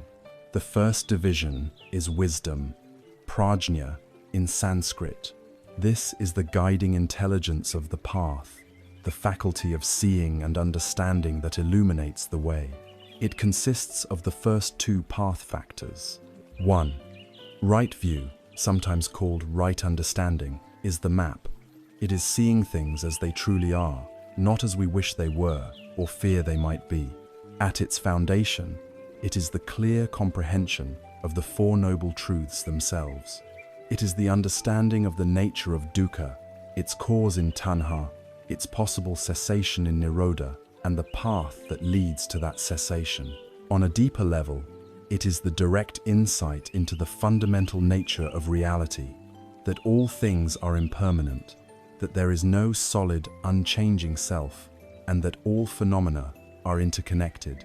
Right view is the antidote to the third poison, delusion or ignorance. Right intention, also known as right thought or right resolve, is the compass. Once we have the map of right view, we need to align our heart's intention with the journey. This involves consciously cultivating three aspirations. First, the intention of renunciation, which means letting go of our obsessive craving and clinging. Second, the intention of goodwill, which is the active desire for the happiness and well-being of all living things, the antidote to hatred and aversion. Third, the intention of harmlessness or compassion, the resolve to not cause suffering to any creature, including ourselves. Right intention ensures that our motivation for walking the path is pure and wholesome. The second division is ethical conduct, shila. This is the foundation upon which the entire path is built. It is impossible to cultivate a calm and clear mind if our outward actions are causing harm, agitation, and remorse. Shila is the practice of creating a peaceful and harmonious environment in our lives through our speech, our actions, and our work. It comprises the next three factors. 3. Right speech is the recognition of the power of our words. It involves abstaining from the four main types of harmful speech: lying, divisive speech, such as slander or gossip that turns people against each other, harsh speech like insults or verbal abuse, and idle chatter that fills the mind with useless noise. Instead, we cultivate speech that is truthful, that promotes harmony, that is gentle and kind, and that is meaningful and beneficial. 4. Right action involves living a life of physical integrity. It is expressed as abstaining from 3 core harmful actions: taking the life of any being, taking that which is not freely given, and engaging in sexual misconduct or exploitation. It is the commitment to act in the world in a way that is respectful, honorable, and physically harmless to all. Wu, right livelihood, is the extension of these ethical principles into our professional lives. It means earning a living in a way that does not bring harm to others. This traditionally means avoiding professions based on deception or exploitation, and avoiding any trade in weapons, human beings, meat, intoxicants, or poisons. In a modern context, it is a call to align our work with our values, to ensure that the way we spend the majority of our waking hours is not contributing to the suffering of the world. The third and final division is mental discipline, samadhi. If shila is the stable ground and prajna is the map, then samadhi is the actual work of the journey itself. It is the gymnasium for the mind, the active training that develops the strength, clarity, and stability needed for liberation. It consists of the final 3 factors. 6. Right effort is the energetic and joyful persistence required to train the mind. It is not a grim, white-knuckled forcing of the will, but a steady, balanced application of energy. It has 4 aspects: the effort to prevent new unwholesome states, like anger or jealousy, from arising; the effort to abandon unwholesome states that have already arisen; the effort to cultivate new wholesome states, like kindness or patience, that have not yet arisen; and the effort to maintain and develop the wholesome states that are already present. 7. Right mindfulness is the very heart of Buddhist meditation. It is the practice of maintaining a bare, non-judgmental, moment-to-moment awareness of our experience. It means paying attention, on purpose, in the present moment. This awareness is directed toward 4 foundations: our own body, our feelings pleasant, unpleasant, and neutral. The state of our mind, is it angry, calm, tired, happy, and the fundamental principles of reality as they manifest in our experience. Right mindfulness is the practice of being fully awake to our lives. Right concentration is the ability to collect and unify the mind, to make it steady and focused. While mindfulness is an expansive awareness, concentration is the ability to place that awareness on a single object without distraction. As the mind becomes more concentrated, it grows profoundly calm, stable, and lucid. It is this state of deep, concentrated calm that allows the penetrating insights of wisdom to arise, transforming an intellectual understanding of right view into a direct, lived experience. The Noble Eightfold Path is therefore a complete and beautifully integrated blueprint for living a human life. It is not a path of extremes, but a middle way between the pitfalls of mindless indulgence and harsh self-denial. It is a path of cultivation, a set of skills to be learned and developed through practice. The Four Noble Truths are now complete. We have received the diagnosis of the physician. We have understood the cause of our illness. We have been given the hopeful prognosis that a cure exists. And now, we hold in our hands the detailed prescription for that cure.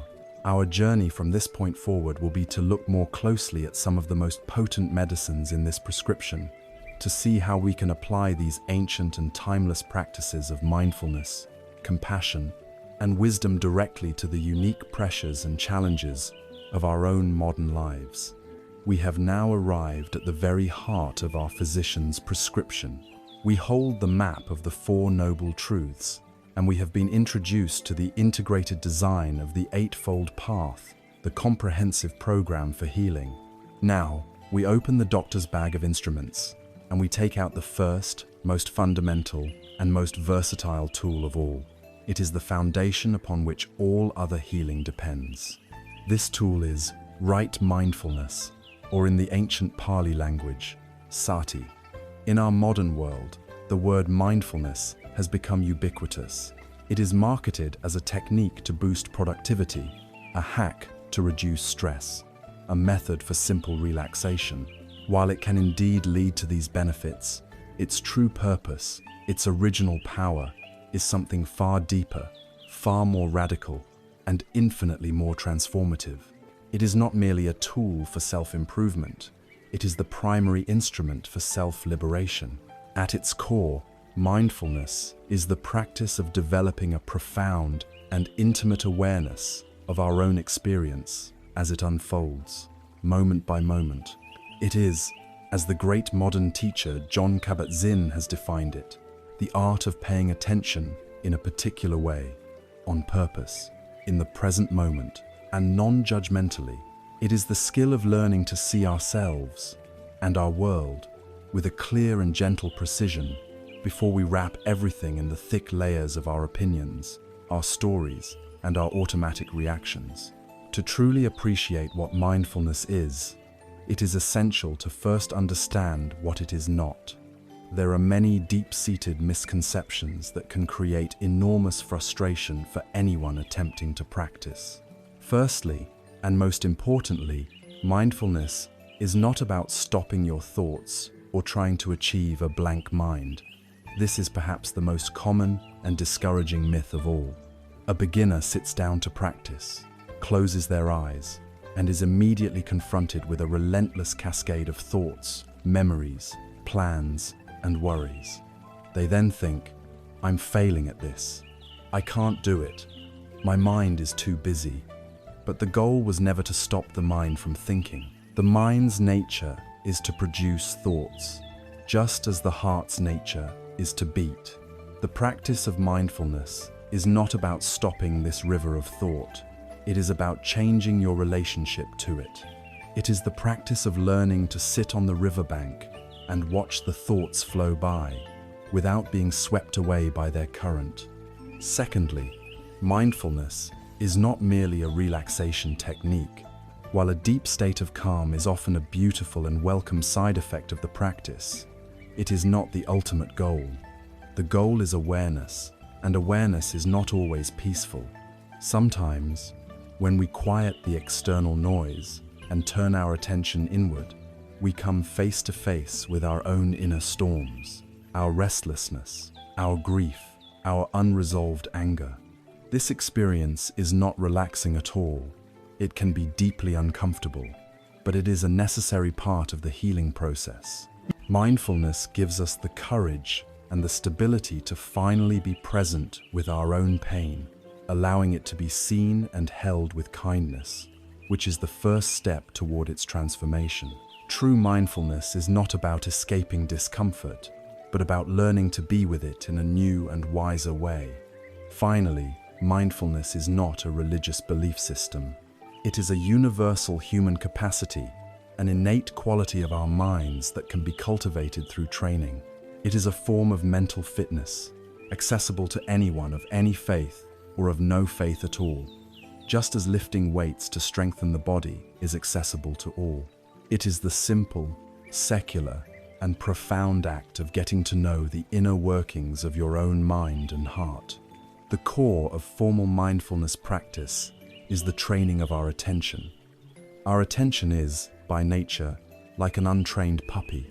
It is constantly wandering off, chasing after the scent of a memory, barking at a future worry, digging up old grievances. The practice of mindfulness is the gentle, patient training of this puppy. We don't beat the puppy for wandering. We simply and kindly guide it back again and again. The most common and reliable tool for this training is the anchor of the breath. The breath is chosen as the primary object of attention for several simple reasons. It is always with us, from the moment of our birth to the moment of our death. It is always happening in the present moment. You cannot breathe in the past or in the future, and it is a relatively neutral sensation, less likely to trigger strong emotional reactions than a thought or a memory. The instruction is beautifully simple. You begin by finding a posture that is both comfortable and alert, perhaps sitting in a chair with your feet flat on the floor and your spine straight but not stiff. You can gently close your eyes or leave them softly open with a downward gaze. And then, you simply bring your attention to the physical, sensory experience of your own breathing. You don't try to control the breath or change it in any way. You simply allow it to be as it is, and you feel it. Where do you feel the sensations most vividly? Perhaps it is the subtle coolness of the air entering your nostrils on the in-breath and the touch of warmth on the out-breath. Perhaps it is the gentle rise and fall of your chest, or the expansion and release of your abdomen. Choose one spot and let your attention rest there, as if it were a butterfly resting on a flower. Feel the entire journey of one in-breath, from its beginning to its end. Feel the entire journey of one out-breath. Your only job is to be present for this simple, miraculous, and utterly ordinary event. And then, inevitably, the moment will come when you realize your attention is no longer on the breath. The puppy has wandered off. You might find yourself lost in a detailed plan for tomorrow's dinner, or replaying an awkward conversation from last week, or worrying about a future event. This is the most important moment in the entire practice. This is not a failure. This is the moment of awakening. This is the moment you have come back to the present. The instruction here is also simple and kind. First, you gently and without any self-criticism acknowledge that the mind has wandered. You might even make a soft mental note, planning, or worrying, or remembering. You simply recognize where the mind has gone. Then, having recognized it, you gently let go of the distraction as you would release a balloon into the air. And finally, with infinite patience for yourself, you guide your attention back to the anchor, back to the simple, physical sensation of the breath. This entire process, feeling the breath, noticing the mind has wandered, acknowledging the distraction, and gently returning to the breath is the practice. This is the bicep curl for the muscle of attention. Each time you notice your mind has wandered and you bring it back, you are strengthening your capacity for mindfulness. You are rewiring your brain for presence. As this capacity grows stronger through formal practice, it begins to infuse our daily lives. This is where the true transformation occurs. The ultimate aim is not just to be mindful on a meditation cushion, but to be mindful in the midst of life. The most helpful analogy for this is that of a river. Our inner worlder, stream of thoughts, feelings, emotions, and sensations, like a powerful, fast-flowing river. For most of our lives, we are not even aware that we are in a river. We are thrashing about in the water, completely identified with every current. When a current of anger comes, we are anger. When a current of sadness pulls us under, we are sadness. We are swept along, helpless and reactive, from one mental state to the next. The practice of mindfulness is the revolutionary act of stepping out of the river and onto the bank. From the stable ground of the riverbank, you can now watch the river of your own experience flow by. You are no longer identified with it. You see the log of a painful memory float past. You see the swift current of anxiety about the future. You see the sparkling, sunlit patch of a joyful feeling. You can acknowledge them all. Ah, I see anger arising. I see sadness passing. I see joy. You are watching the weather of your mind change without being the weather. This ability to watch from the riverbank creates something unbelievably precious in a human life. It creates a space. It is a space between the stimulus of the world and our habitual, automatic response. In our normal, unmindful state, there is no space. The stimulus and response are fused together. Someone cuts you off in traffic, stimulus, and instantly there is a surge of anger and a hostile gesture, response. You receive a stressful email, stimulus, and immediately your heart pounds and your mind spirals into worry, response. A child spills their juice, stimulus, and instantly there is a sharp, critical word, response. There is no freedom in this. We are simply slaves to our conditioning. Mindfulness creates a sacred pause. The stimulus happens, the driver cuts you off. Because you have been practicing, you feel the immediate flash of heat in your chest, the tightening of your hands on the steering wheel. This is the first arrow, but because you are mindful, you can notice these sensations as sensations. You can say to yourself, ah, anger is here, aversion is arising. This simple act of noticing creates a gap, and in that gap, freedom is born. You have a choice. You are no longer compelled to follow the anger down its destructive path. You can choose to breathe. You can choose to relax your hands. You can choose to let it go. You have moved from being a reactor to being a responder. This space is the difference between bondage and liberation. Mindfulness, then, is the foundational skill of the entire Eightfold Path. Without this capacity for clear, non-judgmental awareness, the rest of the path is inaccessible. We cannot cultivate right effort if we are not mindful enough to even notice when our mind is caught in an unwholesome state. We cannot develop the wisdom of right view if we are too lost in the content of our thoughts to see their impermanent and impersonal nature. We cannot genuinely practice right speech if we are not mindful of the impulses of anger or gossip as they arise in our minds before they become words. It is the light that we must first turn on in order to see the room of our own mind clearly. It is a practice for a lifetime, a gradual and gentle process of getting to know ourselves with an ever-deepening intimacy and kindness. It begins, simply, by choosing to be present for just one breath. Feel the air enter your body, feel it leave. In that small, simple act, you have stepped onto the riverbank. You have created the space. You have touched the beginning of your own freedom. We have taken the first crucial step in our practical training. We have learned to cultivate mindfulness, the clear and steady light of awareness that allows us to see what is truly happening in the present moment. we have begun the practice of stepping out of the chaotic river of our thoughts and feelings and learning to watch them from the stable ground of the riverbank. This is a profound and necessary first step, but it immediately raises a new question. Now that we are sitting on this riverbank and we see the currents of pain, fear, and sorrow flowing by, what is the attitude we should adopt toward them? How should we hold what we see? To simply watch with a cold, detached, clinical eye is not enough. The light of awareness needs to be infused with the warmth of the heart.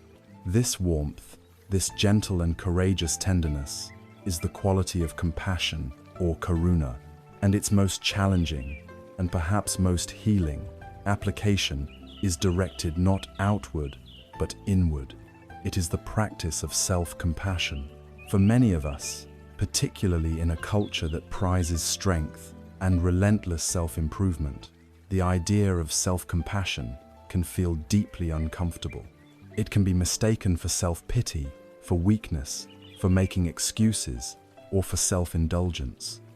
Our default response to our own suffering and our own perceived failures is often the exact opposite. When we make a mistake, a harsh inner critic immediately leaps onto the stage of our mind, a voice that berates and belittles us. "You're an idiot," it says. "You always mess things up. You should have known better." When we experience a painful loss or a setback, this same voice often turns on us with a cruel judgment.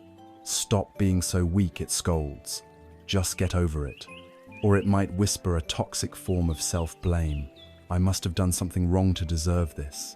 There is something fundamentally flawed about me." This internal monologue of harshness is a second, and often third and fourth, arrow that we fire into ourselves.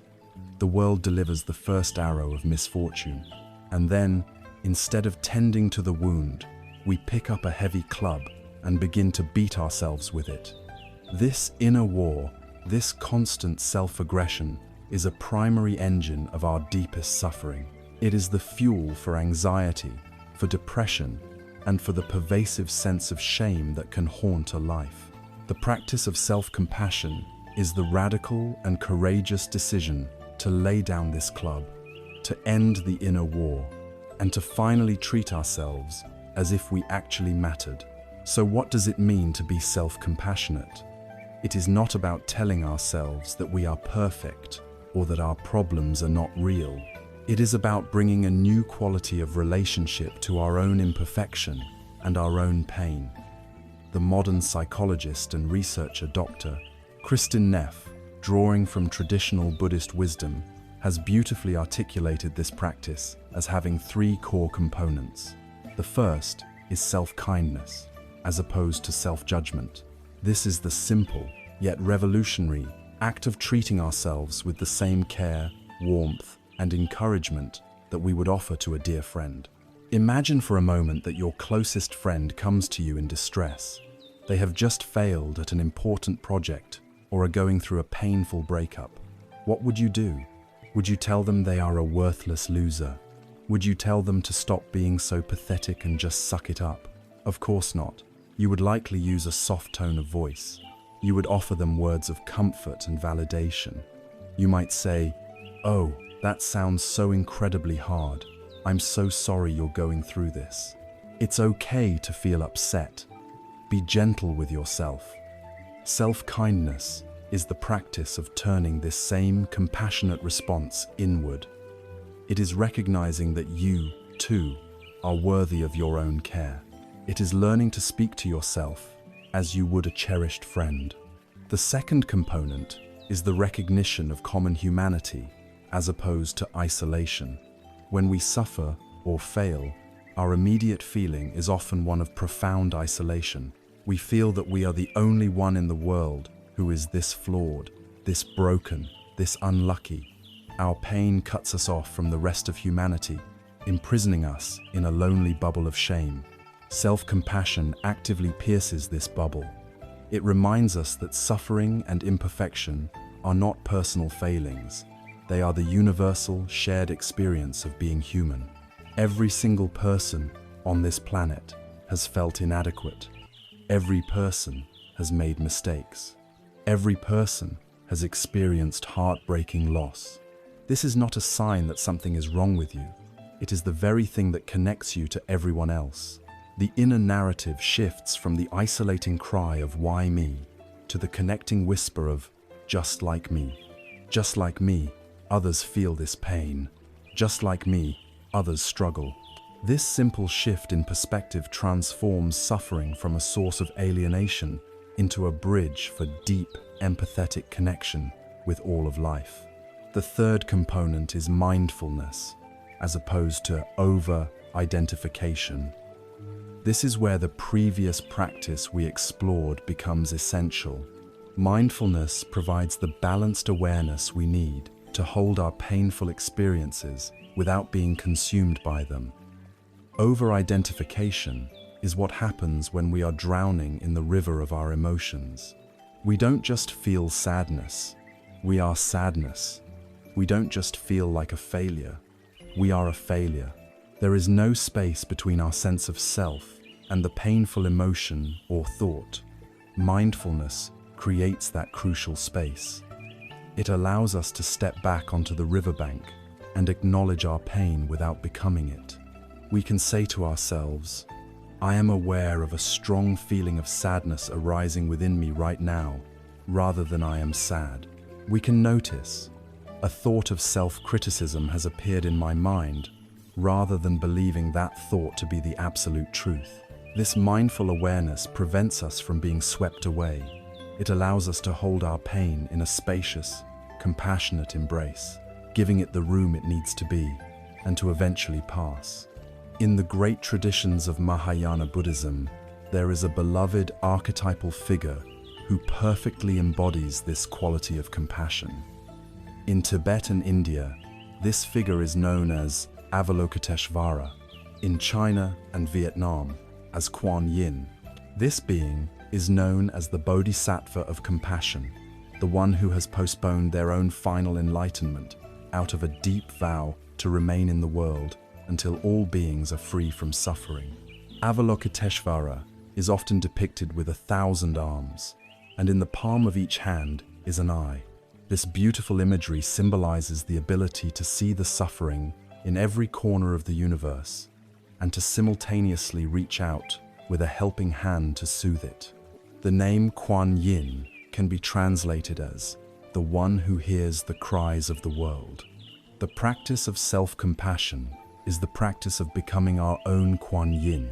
It is the act of learning to hear our own inner cries of pain.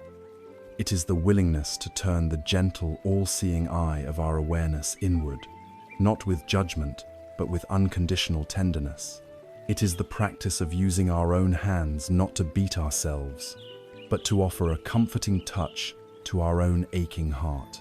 It is the discovery that we do not need to wait for a savior to come from the outside. We can learn to be our own refuge, our own source of solace and strength. We must be clear, this is not an act of coddling or self-pity. It is an act of courage. It takes immense strength to turn toward our pain with kindness, rather than numbing it, running from it, or attacking it. Far from undermining our motivation, self-compassion is actually the most powerful and sustainable source of it. A mountain of research has shown that people who practice self-compassion have greater resilience in the face of setbacks. When they fail, they are able to get up and try again more quickly because their self-worth is not contingent on their success. Self-criticism, on the other hand, often leads to a fear of failure that is paralyzing, preventing us from even taking risks. To be kind to yourself when you have fallen is what gives you the courage to get back on your feet. It is the wise, brave, and necessary choice to end the inner war. It is a war that no one has ever won, a war that produces only one casualty: ourselves. By learning to hold our own suffering in this warm, mindful, and connected embrace, we build the foundation of inner strength and security, from which we can then extend that same kindness outward to all the other beings who, just like us, are simply trying their best to find happiness and be free from suffering. We have learned to sit with ourselves, to turn the light of mindful awareness inward, and to hold our own pain with the warmth of self-compassion. This is the act of healing our own heart, of making ourselves a safe refuge. This inner work is the essential foundation, but the path of awakening does not end there. Once we have learned to generate a source of warmth and light within, the path then calls us to radiate that light outward. We move from tending to the reality of suffering with compassion, to actively cultivating its opposite, the boundless state of joy and goodwill. This is the practice of metta, a Pali word most often translated as loving kindness. If compassion, karuna, is the heart's trembling response to the cry of pain, the wish for suffering to end, then metta is the heart's proactive, radiant song of joy, the sincere and powerful wish for all beings to be happy and well. It is vital to understand what metta is not. It is not the conditional, grasping, romantic love that is so often the subject of our songs and stories. It is not a sentimental affection reserved only for those we like or who are good to us. Metta is an unconditional, universal, and benevolent goodwill.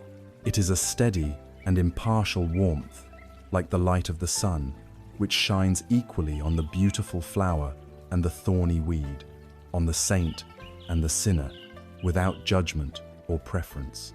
It is the simple yet profound aspiration.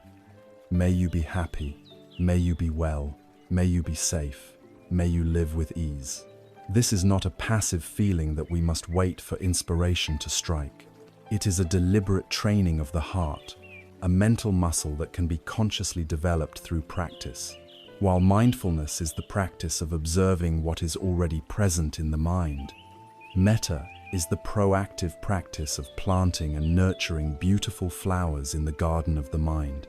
It is the direct and powerful antidote to the poison of hatred, aversion, anger, and ill will. Before we explore the practice itself, it is helpful to understand why it is so effective. Our minds, like our bodies, are shaped by our habits. Modern neuroscience uses the term neuroplasticity to describe the brain's remarkable ability to rewire itself based on repeated experiences and thoughts. Every time we think a thought or feel an emotion, we strengthen the neural pathways associated with it. If we spend our days rehearsing thoughts of grievance, irritation, and resentment, we are, in effect, training our brains to be more angry and anxious. We become experts in unhappiness. The practice of metta is a form of cognitive and emotional training that works in the opposite direction. By consciously and repeatedly generating thoughts and feelings of goodwill, we are carving new neural pathways. We are weakening the old, worn-out grooves of negativity and strengthening new pathways of kindness, connection, and joy. We are actively retraining our habitual emotional responses. The formal practice of metta meditation is a structured and beautiful journey for the heart. It unfolds in a series of stages, like ripples expanding outward from the center of a pond. We begin by finding a comfortable posture, allowing the body to settle and the breath to flow naturally. We let go of the day's concerns and set a clear intention to spend this time cultivating a heart of kindness. The first, and for many the most difficult, stage of the practice is to direct loving kindness toward ourselves. There is a deep wisdom in this. We cannot offer water to a thirsty world from an empty well. We cannot genuinely wish for others to be happy if we are at war with ourselves. So, we begin by turning our attention inward, perhaps placing a hand over our heart to physically connect with ourselves. We then silently, gently, begin to repeat a series of phrases, allowing the feeling behind them to permeate our being. The traditional phrases are a simple gift we offer to our own heart. May I be happy. May I be truly happy. May I be well. May I be healthy and strong. May I be safe. May I be free from all inner and outer dangers. May I live with ease. May I be peaceful and at ease. We repeat these phrases slowly, like a gentle mantra. At first, it may feel mechanical or even absurd. The inner critic may arise with judgments. We simply notice this, let it go, and gently return to the phrases, a sincere offering of kindness to our own life. Once we have established some feeling of warmth and friendliness for ourselves, the second stage is to extend this feeling to a loved one.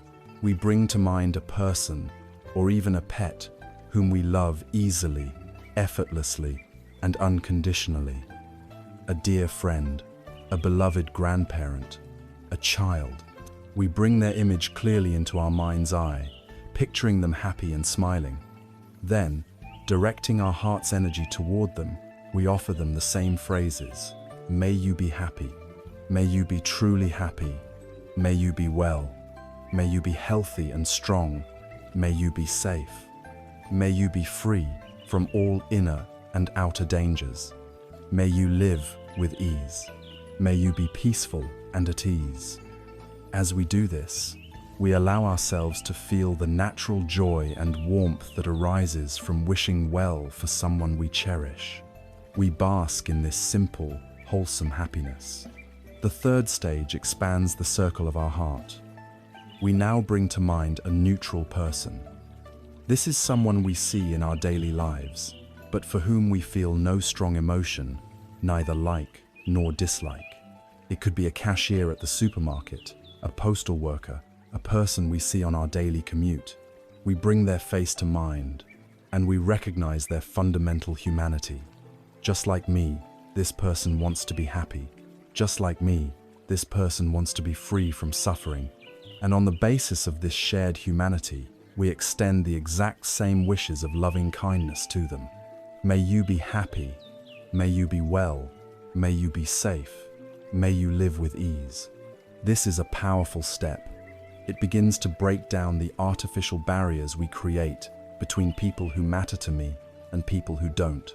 It trains the heart to see that every being is worthy of happiness. The fourth stage is the most challenging and ultimately the most liberating.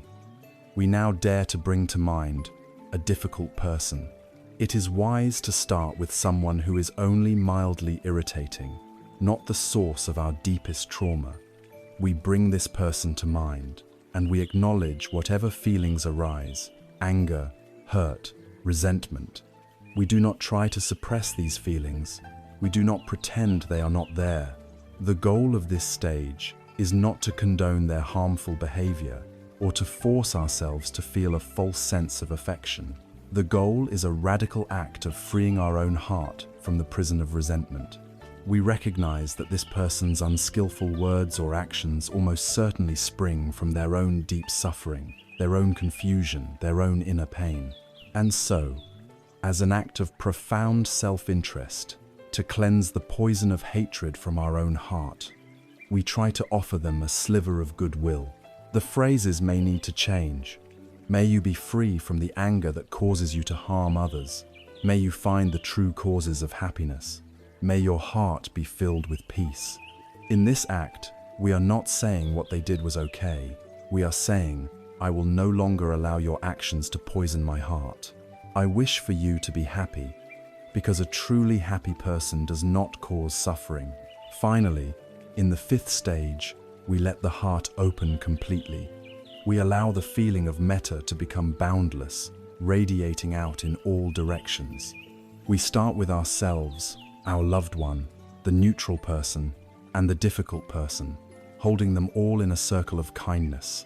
Then, we extend it outward to everyone in the room, to everyone in the building, the neighborhood, the city, to everyone in our country and in all countries, to all human beings on the planet, friends and enemies, rich and poor, young and old. And we don't stop there. We extend our loving kindness to all non-human beings as well, to the animals, the insects, the plants, to all beings seen and unseen, near and far, in all directions of space. May all beings everywhere, without exception, be happy. May all beings be well. May all beings be safe. May all beings live with ease and awaken to their true nature. we allow our heart to dissolve its boundaries and merge with a universal, unconditional benevolence. The transformative power of this practice is beautifully captured in the story of the Buddha and the raging elephant, Nalagiri. The Buddha's jealous cousin, Devadatta, conspired to have him killed. He arranged for the keepers of the king's fiercest war elephant, Nalagiri, to get the animal drunk on intoxicants and then unleash him onto the narrow street where the Buddha was walking. As the enraged elephant charged, trumpeting and destroying everything in its path, the townspeople screamed and fled in terror. The Buddha's loyal attendant, Ananda, in a brave act of devotion, ran and stood in front of the Buddha to shield him. But the Buddha calmly asked him to step aside. He stood alone, facing the thundering, unstoppable force of pure rage. He did not flinch. He did not raise a hand in defense. He simply stood his ground and radiated a powerful, silent, unwavering field of pure metta. As the raging elephant entered this palpable aura of loving kindness, a miracle occurred. Its intoxicated fury began to subside. Its charge slowed to a walk. Its angry trumpeting quieted. It approached the Buddha, knelt before him, and allowed the master to gently stroke its forehead, completely pacified. The story illustrates a profound truth. Metta is not a weak or sentimental emotion. It is one of the most powerful and transformative forces in the universe. It is the force that can tame the most savage anger, both in others and, more importantly, within ourselves. To practice metta is to actively reshape the landscape of our heart, to choose connection over separation, and to become a source of peace in a world that so desperately needs it. We have journeyed into the landscape of the heart, learning to meet our own suffering with the tender warmth of self-compassion, karuna. We have then learned to actively cultivate and radiate goodwill to all of life through the practice of loving kindness, metta. These two qualities represent the heart's beautiful capacity for warm, engaged connection. They are the sun and the rain that make the garden of our minds fertile and alive. But a garden needs more than just sun and rain. It needs the vast open sky above it, the spaciousness that holds both the light and the clouds in a perfect, unwavering balance. This spaciousness, this deep and unshakable equilibrium of the heart, is the fourth and crowning jewel of the divine abodes. It is the quality of upekkha, or equanimity. Just as with the other great qualities of the heart, we must begin by clearing away a common and unhelpful misunderstanding. To a mind accustomed to the dramatic highs and lows of emotion, the word equanimity can sound cold, distant, and uncaring. It can be mistaken for indifference, apathy, or a kind of stoic suppression of feeling. It might conjure an image of someone who has shut down their heart, who simply doesn't care about what happens to themselves or to others. But this is a profound misreading of its meaning. Indifference is a state born of ignorance and fear. It is a closing of the heart, a refusal to engage. It is the mind saying, "I don't care," as a defense mechanism to avoid being hurt. Equanimity, on the other hand, is born of deep wisdom and boundless love. It is not a closing of the heart, but an opening so vast that it can hold the entirety of life's experiences without being thrown off balance. The equanimous heart does not care less. It cares so deeply and so widely that it is no longer attached to specific outcomes. Consider the example of a skilled and compassionate surgeon. An indifferent surgeon would not care if their patient lived or died. Their work would be mechanical and heartless. A merely compassionate surgeon would care deeply, and if the operation failed despite their best efforts, they might be shattered, consumed by feelings of personal failure and grief. But an equanimous surgeon embodies a higher wisdom. They care with their entire being. They bring all of their skill, all of their attention, all of their compassion into the operating room. They do everything in their power to bring about a good outcome. But because they are wise, they also understand that they do not control everything. They understand that there are countless other factors: the patient's underlying condition, the laws of biology, the unpredictable nature of life that will influence the result. If the operation is a success, they feel a quiet joy. If it fails, they feel a genuine sadness and compassion for the loss, but they are not destroyed by it. They do not fire the second arrow of self-blame. Their inner peace, their fundamental stability, remains intact because it was never dependent on a specific result. This is the balance of upekkha. It is the ability to act with love and care in the world, while simultaneously letting go of the fruits of our actions. The training ground for this profound balance is the turbulent landscape of our everyday lives. The Buddha taught that we are constantly being blown about by what he called the 8 worldly winds. These are 4 pairs of opposites that represent the totality of life's changing fortunes. The first pair is pleasure and pain, the raw sensory and emotional experiences of feeling good and feeling bad. The second is gain and loss, which refers to our material fortunes, gaining money, possessions, and relationships, and then inevitably losing them. The third pair is praise and blame. This is the wind of reputation, the pleasant feeling of being approved of, admired, and complimented, and the painful sting of being criticized, judged, and disapproved of. The final pair is fame and disrepute, which is a more public form of praise and blame, the high of being well known and respected, and the low of being ignored, forgotten, or publicly shamed. For an ordinary, untrained mind, life is a state of being utterly at the mercy of these 8 winds. We are like a weather vane on a rooftop, spinning helplessly in whichever direction the wind is blowing at that moment. When the wind of praise blows, we spin with happiness. When the wind of blame blows, we spin with despair. When we experience gain, we are elated. When we experience loss, we are devastated. Our inner peace is entirely conditional, completely dependent on the weather being pleasant. The practice of equanimity is the practice of transforming ourselves from the weather vane into the mountain. Imagine a great, majestic mountain. It stands with a deep and quiet dignity, its base rooted firmly in the earth, its peak touching the sky. The winds blow against this mountain from all 8 directions. The warm, gentle breeze of praise caresses its slopes. The howling, bitter gale of blame batters its cliffs. The refreshing wind of gain brings nourishing rains. The icy wind of loss covers it in snow. The mountain does not resist any of these winds. It does not try to hold on to the gentle breeze or push away the fierce gale. It is utterly open and receptive to all of it. It allows all the weather of the world to happen, to blow against it, to pass over it. And yet, through it all, its fundamental nature, its deep, quiet, unshakable stability, remains completely undisturbed. The mountain's peace is not conditional. It does not depend on the wind being calm. This is the mind that has cultivated upekkha. It feels the pleasure and the pain, the praise and the blame, but it is no longer knocked off its center by them. This profound stability does not arise from sheer willpower or from suppressing our feelings.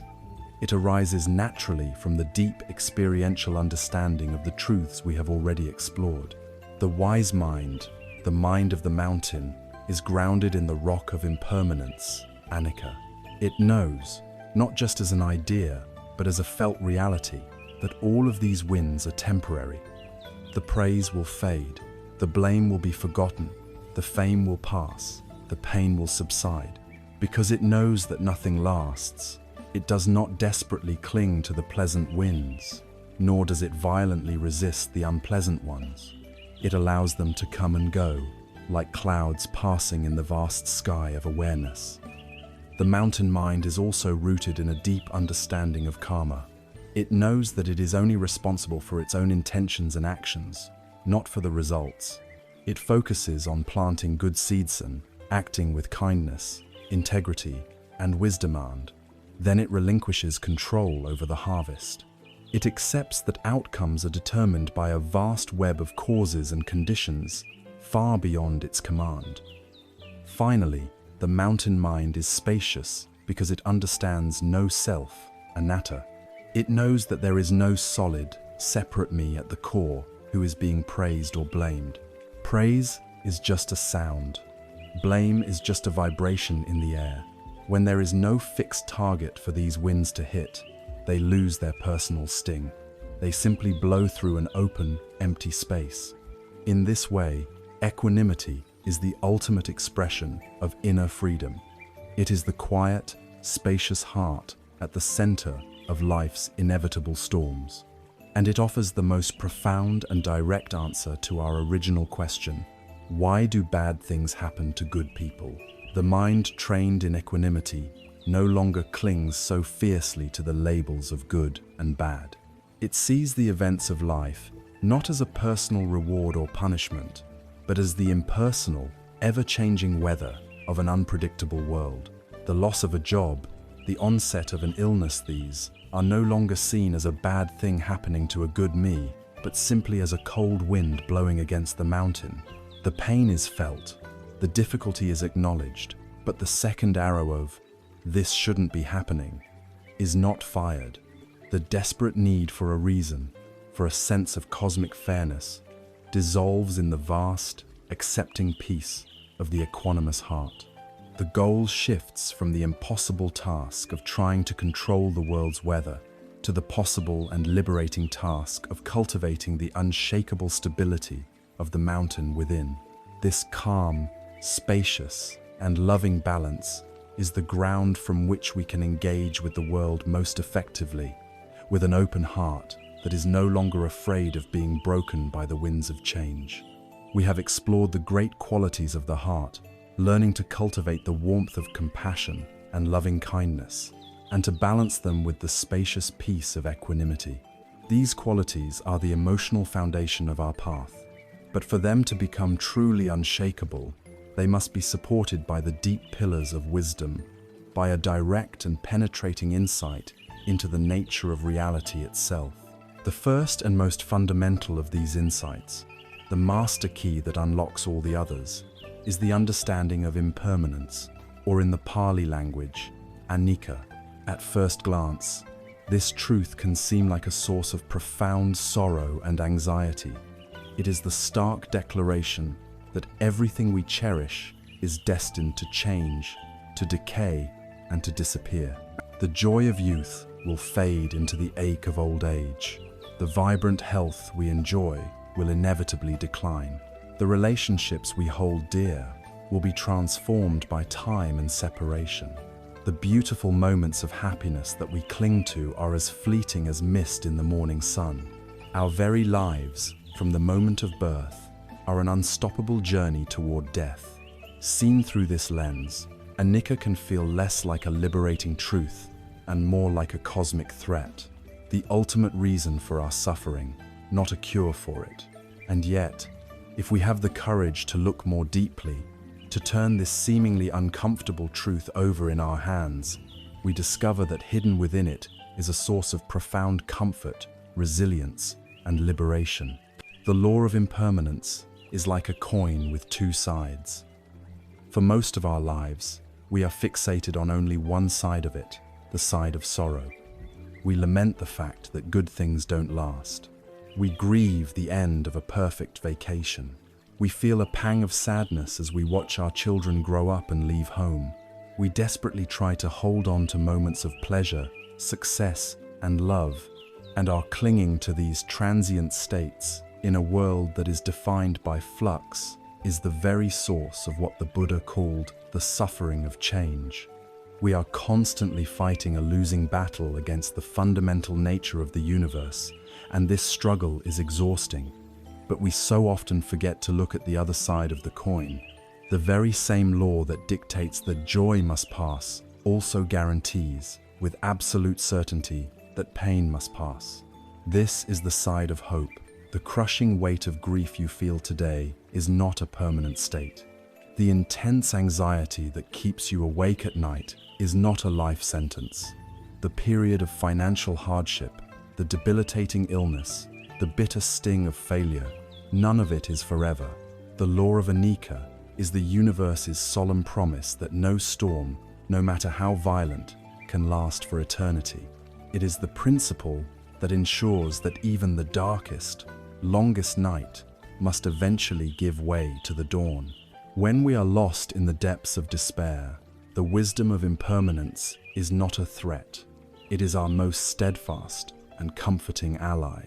It is the quiet, certain whisper in our hearts that says, "This too shall pass." There is a timeless story, found in various wisdom traditions, that illustrates this teaching with beautiful simplicity. A powerful king, who ruled a vast and prosperous land, found himself plagued by the volatility of his own heart.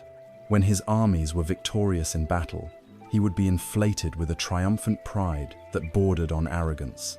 When his kingdom was struck by famine or drought, he would be plunged into a deep and inconsolable despair. His happiness was entirely at the mercy of his changing fortunes. Weary of this emotional turbulence, he summoned the wisest sages in his realm. "I want you to create for me a magic ring," he commanded. "It must contain a message that has the power to bring me solace in my darkest hours, and yet will also temper my joy in my moments of greatest glory. It must be a teaching I can carry with me always." The sages deliberated for a long time. Finally, they returned to the king and presented him with a simple gold ring. The king was initially disappointed by its plainness, until he looked closely at the tiny letters engraved on its inner surface. The inscription read, "This too shall pass." From that day on, the ring became the king's most trusted advisor. In times of great victory, as he stood before his cheering crowds, he would secretly touch the ring on his finger. The message would ground him, reminding him that this moment of glory was fleeting, preventing him from becoming attached or arrogant. It kept him humble and wise, and in times of devastating defeat, when his enemies were at the gates and his heart was filled with fear and despair, he would again touch the ring. Its message would not magically solve his problems, but it would give him a profound sense of perspective and the strength to endure. It reminded him that this dark chapter was also temporary, that the wheel of fortune would turn again, that this suffering was not the final word. The ring and its simple wisdom of anicca became the source of his unshakable balance and his legendary wisdom as a ruler. When we truly begin to absorb the reality of impermanence, it does more than just comfort us in our pain. It fundamentally transforms our relationship with the present moment. In our ordinary state of mind, we live as if we have an infinite amount of time. We take the present for granted, constantly sacrificing it for the sake of an imaginary future. We tell ourselves, "I'll relax when this project is done," or "I'll be happy once I retire," or "I'll appreciate my family more when I'm not so busy." We are always living one step ahead of ourselves, in a future that never arrives. But a deep, visceral understanding of impermanence shatters this illusion. It awakens us to the incredible preciousness of the here and now.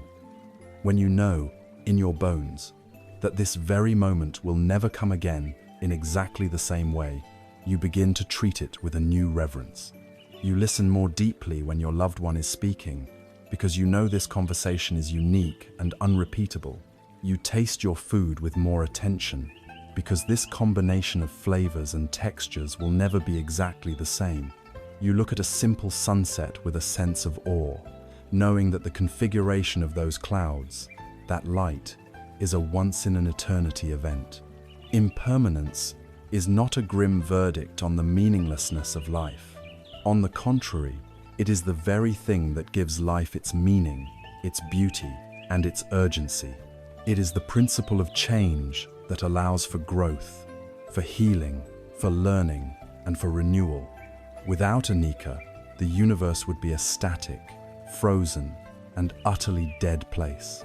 It is the constant flow that makes it all alive, To fight against impermanence is to fight against life itself. To befriend it, to accept it as our most constant and reliable teacher, is to learn how to swim with the current, rather than drowning while struggling against it. It is to find a peace that is not dependent on things staying the same, but is rooted in the wisdom that can embrace change with an open heart. It is the profound comfort of knowing that no matter how difficult things are right now, no matter how dark the night may seem, the universal law of anicca guarantees that the sun will rise again. This understanding of the ceaseless flow of all things leads us naturally to our next insight. The realization that in this great flow, nothing exists on its own. Everything is profoundly connected to everything else. We have stood on the riverbank of our minds, learning to watch our thoughts and feelings flow by with the clear sight of mindfulness. We have held our own pain with the warmth of self-compassion and radiated goodwill to all with loving kindness. We have cultivated the unshakable balance of equanimity, like a great mountain, unmoved by the winds of fortune. And we have found a deep and abiding comfort in the wisdom of impermanence, the universal law that guarantees no condition, good or bad, is forever. These practices and insights provide us with the stability and perspective to navigate our lives with far greater peace. Now, we are ready to take a step into one of the most profound and transformative teachings of the Buddha, an insight so central that it is said, "One who sees this teaching sees the truth of all things." This is the teaching on dependent origination, or in Pali, paticcasamuppada. It is the discovery that beneath the constant flow of impermanence, there is a deep and intelligible logic. Things do not arise randomly or by chance. Everything arises in dependence upon other things. The principle can be stated with a beautiful, poetic simplicity. When this is, that is. From the arising of this, that arises. When this is not, that is not. From the cessation of this, that ceases. This is not a mystical pronouncement to be taken on faith. It is a radical description of the mechanics of reality, an invitation to look deeply at our world and ourselves, and to shift our perception from seeing a collection of separate, independent things to seeing a single, dynamic, and infinitely interwoven process. We are conditioned to see the world as a noun, a set of objects. Dependent origination reveals that the world is a verb, a symphony of processes all co-arising and co-creating each other in every moment. To make this less abstract, let us engage in a simple but profound meditation, a practice of looking deeply, inspired by the modern Zen master Thich Nhat Hanh. Please bring to your mind's eye the image of a single flower.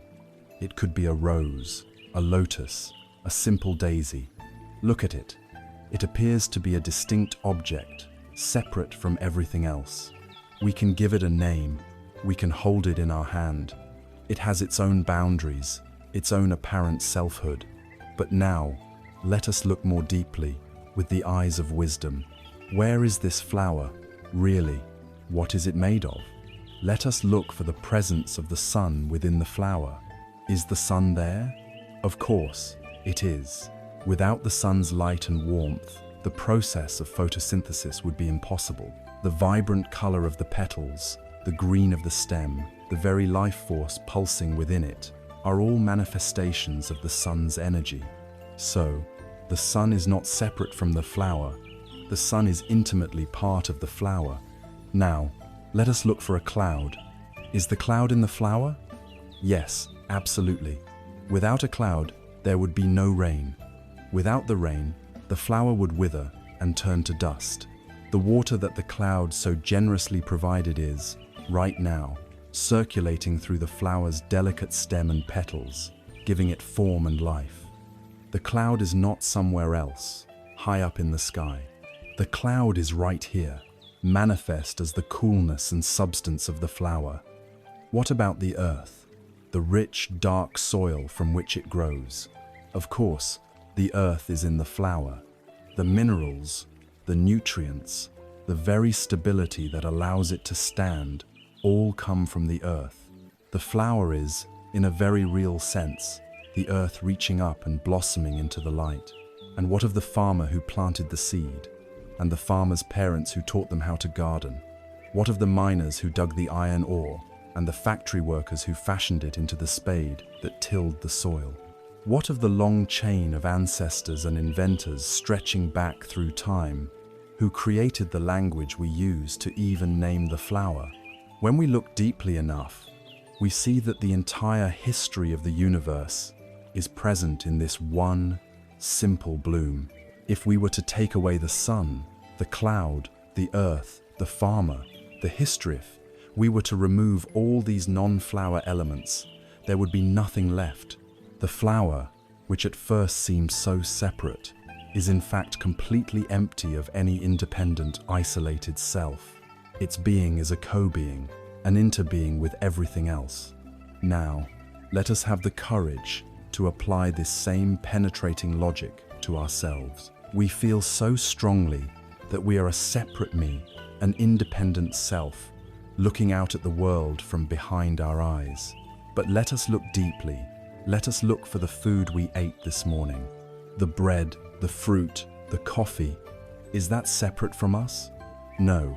At this very moment, our bodies are breaking it down, transforming it into the energy that is fueling these thoughts, into the very cells that are regenerating our skin and organs. The farmer who grew the wheat, the sun and rain that nourished it, the baker who baked the bread, they are all present within us right now as our very life force. Let us look for our parents and our ancestors. Are we separate from them? No, their genetic code is the blueprint of our physical form. Their language is the foundation of our thoughts. Their culture, their habits, their joys and their sorrows are all woven into the fabric of our own consciousness. To say I is to also say they. And what of the air we are breathing? With every inhalation, we take in the oxygen gifted to us by the trees and the plankton of the world. With every exhalation, we offer back the carbon dioxide that they need to live. We are in a constant, intimate, life-giving exchange with the entire biosphere. Just like the flower, if we were to take away all these non-me elements of food, our ancestors, our language, our culture, the air, the sun, the earth, there would be no me left. We, too, are empty of a separate self. We, too, interate, are with all that is. In the rich tapestry of Buddhist imagery, there is a beautiful metaphor for this reality known as the jewel net of Indra. In the heavenly realm of the great deity Indra, it is said that there hangs a vast and shimmering net, stretching out infinitely in all directions. At each and every node where the threads of the net cross, there hangs a single, multifaceted, perfectly polished jewel. The miracle of this net is its nature of perfect reflection. If you were to gaze into the polished surface of any one jewel, you would see reflected within it every other jewel in the entire infinite expanse of the net. And, more wondrous still, within each of the infinite reflections in that first jewel, you would see again the reflection of all the other jewels, creating an endless, holographic cascade of interreflection. Each jewel contains all the others, and all the others contain each one. This is the Buddha's vision of reality. Each of us is one of these jewels. Our existence is not separate or isolated. We are a reflection of the whole, and the whole is reflected in us. What happens to one jewel in the net sends a tremor through all the others. The suffering of one being diminishes the light of the whole.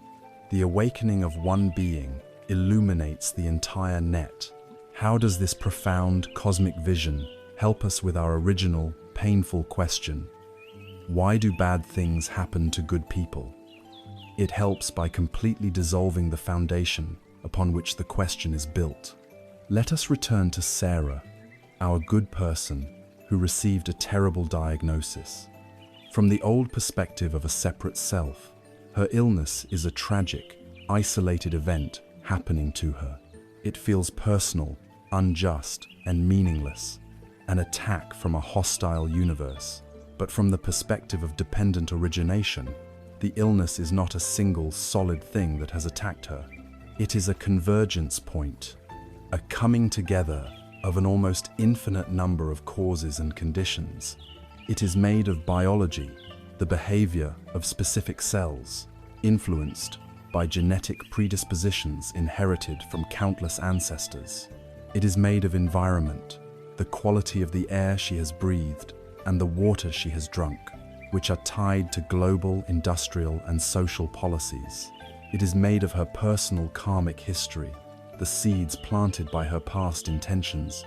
It is made of the collective karma of her society, the kind of healthcare system available, the level of scientific knowledge, the amount of stress inherent in her culture. When seen in this light, the illness ceases to be a personal assault.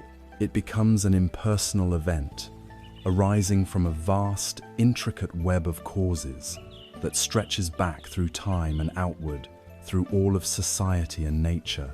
The question, why me, loses its sharp, accusatory sting because the very me that feels singled out is seen to be an illusion.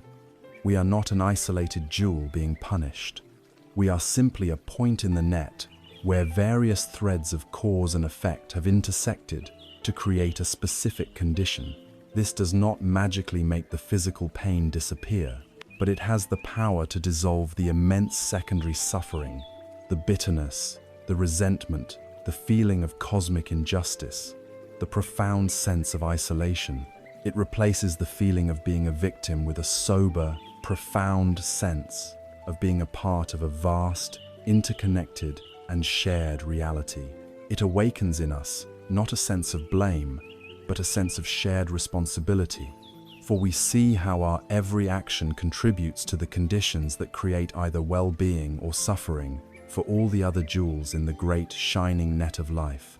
We have journeyed to a place of profound interconnection, seeing ourselves not as isolated islands, but as jewels in a vast cosmic net where every part reflects the whole. We have begun to understand that the events of our lives are not random, personal attacks, but the convergence of countless, impersonal causes and conditions. This insight has the power to dissolve the intense, personal sting of suffering. And now, armed with this new perspective, we are ready to perform one of the most powerful acts of spiritual alchemy there is. We are ready to change the very question we ask in the face of adversity. This is not a mere change in language. It is a fundamental shift in our entire orientation to life, a pivot from the disempowering stance of a victim to the empowered stance of a student. The question that arises most naturally, most instinctively, from the human heart when confronted with pain is, why me? It is a cry that echoes through the ages. Why did I get this illness? Why did my relationship have to end? Why did I lose my job? On the surface, it seems like a reasonable question. It is a search for a reason, a demand for an explanation from a universe that we feel should be orderly and just.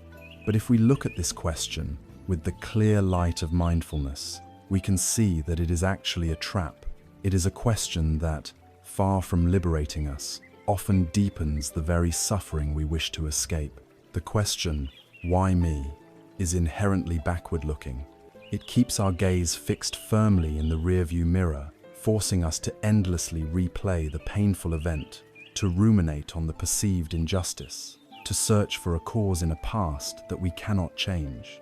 It is a question that nourishes our sense of grievance and keeps the wound from healing. Furthermore, it is a question that positions us as a passive victim. The grammar itself, "Why is this happening to me?" frames us as a helpless recipient of life's cruelty. It contains no agency, no power. It is the question of someone who feels that life is something being done to them, rather than something they are actively participating in. And perhaps most critically, it is a question with no truly satisfying answer. Imagine an answer could be provided. Imagine a celestial voice boomed from the heavens and said, "This is happening to you because of an unskillful action you committed in a past life. Would that knowledge truly soothe the pain? Or would it simply add a layer of guilt and resignation to the suffering? Imagine the voice said, "This is happening to you for no reason at all. It is simply random chaos." Would that bring comfort? Or would it deepen the sense of meaninglessness and despair? The question, "Why me?" is a bottomless pit.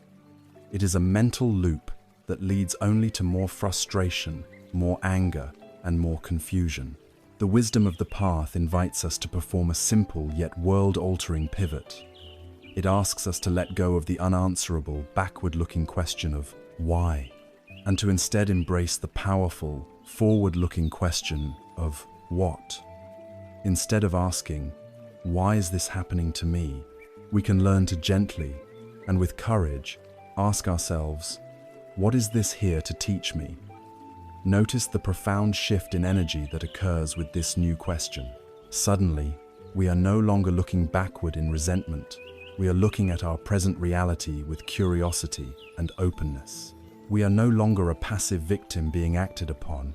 We have become an active student, ready to learn. Life is no longer a cruel antagonist. It has become our wise, if sometimes stern, teacher.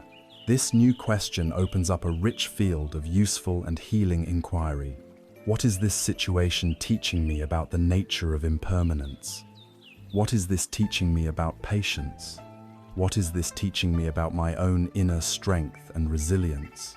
What is this teaching me about what I truly value in this life? Or we might frame it slightly differently. What opportunity for growth is hidden within this challenge? How can I use this experience to soften my heart and increase my compassion for others who suffer in a similar way? What, in this moment, is life asking of me? These are not questions that demand a single, neat answer. They are questions that open us up. They transform a dead end of despair into a living path of self-discovery and spiritual growth. The energy moves from a state of resistant, clenched fist protest to a state of open-handed, willing acceptance and engagement. There is a beautiful and enduring image in Buddhism that perfectly captures this principle, the image of the lotus flower. The lotus is a symbol of purity, beauty, and enlightenment. Its blossoms are pristine, radiant, and seem to float above the water in a state of perfect grace. But the profound teaching of the lotus lies in where it grows. The lotus does not spring from a meticulously clean and sterile environment. The lotus grows out of the thick, dark, smelly mud at the bottom of the pond. This mud represents all the dukkha of our lives of pain, our grief, our confusion, our failures, our bad things. It is the messy, difficult, and often foul-smelling stuff of human existence. The ordinary response is to curse the mud, to try to escape it, to complain about its presence. But the lotus does something remarkable. It does not reject the mud. It does not fight the mud. It sinks its roots deep into the mud and uses it as the very source of its nourishment. The rich, organic compounds in the muck are the precise ingredients needed to fuel the growth of the magnificent stem and the eventual blossoming of the immaculate flower into the sunlight. The question, "Why me?" is the cry of a being who is stuck in the mud and hates it. The question, "What can this teach me?" is the act of the lotus sinking its roots into that same mud, ready to transform it into beauty and wisdom. Let us return once more to the story of Sarah and her illness. Her old inner dialogue, rooted in the question, "Why me?" might sound like this: "Why is this happening? I was always so careful. It's completely unfair. My life is ruined." This line of questioning leads only to bitterness and despair. It is the experience of drowning in the mud. But if she can make the pivot, her new inner dialogue might sound like this: "This illness is here now. It is my reality. What is it here to teach me? It is teaching me, in a way no book ever could, the profound truth of impermanence. It is teaching me to find joy not in grand future plans, but in the simple, present moment of a single, easy breath." It is offering me the opportunity to learn how to receive care from others with grace and humility. It is clarifying, with fierce intensity, what is truly important in my life. The external situation has not changed. The mud is still mud, but her relationship to it has been utterly transformed. She is no longer its victim, she is its student. She is using the raw material of her suffering as the nourishment for the blossoming of her own spirit. This is the great alchemy of the spiritual path. It is the secret of how to turn the lead of our suffering into the gold of wisdom. It is not about pretending our pain doesn't hurt. It is not a form of spiritual bypassing or toxic positivity. The mud is real, the pain is real, but our suffering doesn't have to be the end of the story. By changing the question we ask, we change the role we play in our own lives. We cease to be the victim of our history and become the alchemist of our present, capable of transforming even the most difficult circumstances into fuel for our own awakening.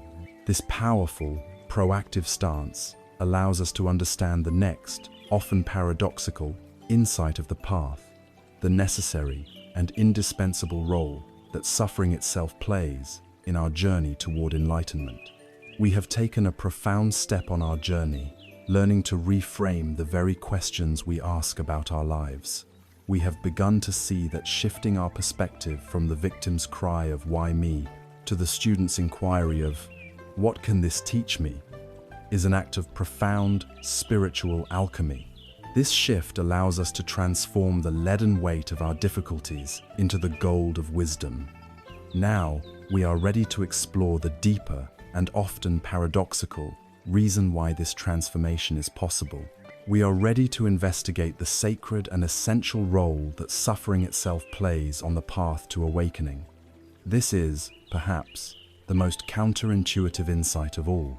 In a world that teaches us to relentlessly pursue happiness and avoid pain at all costs, the idea that suffering could be beneficial, even necessary, can seem absurd.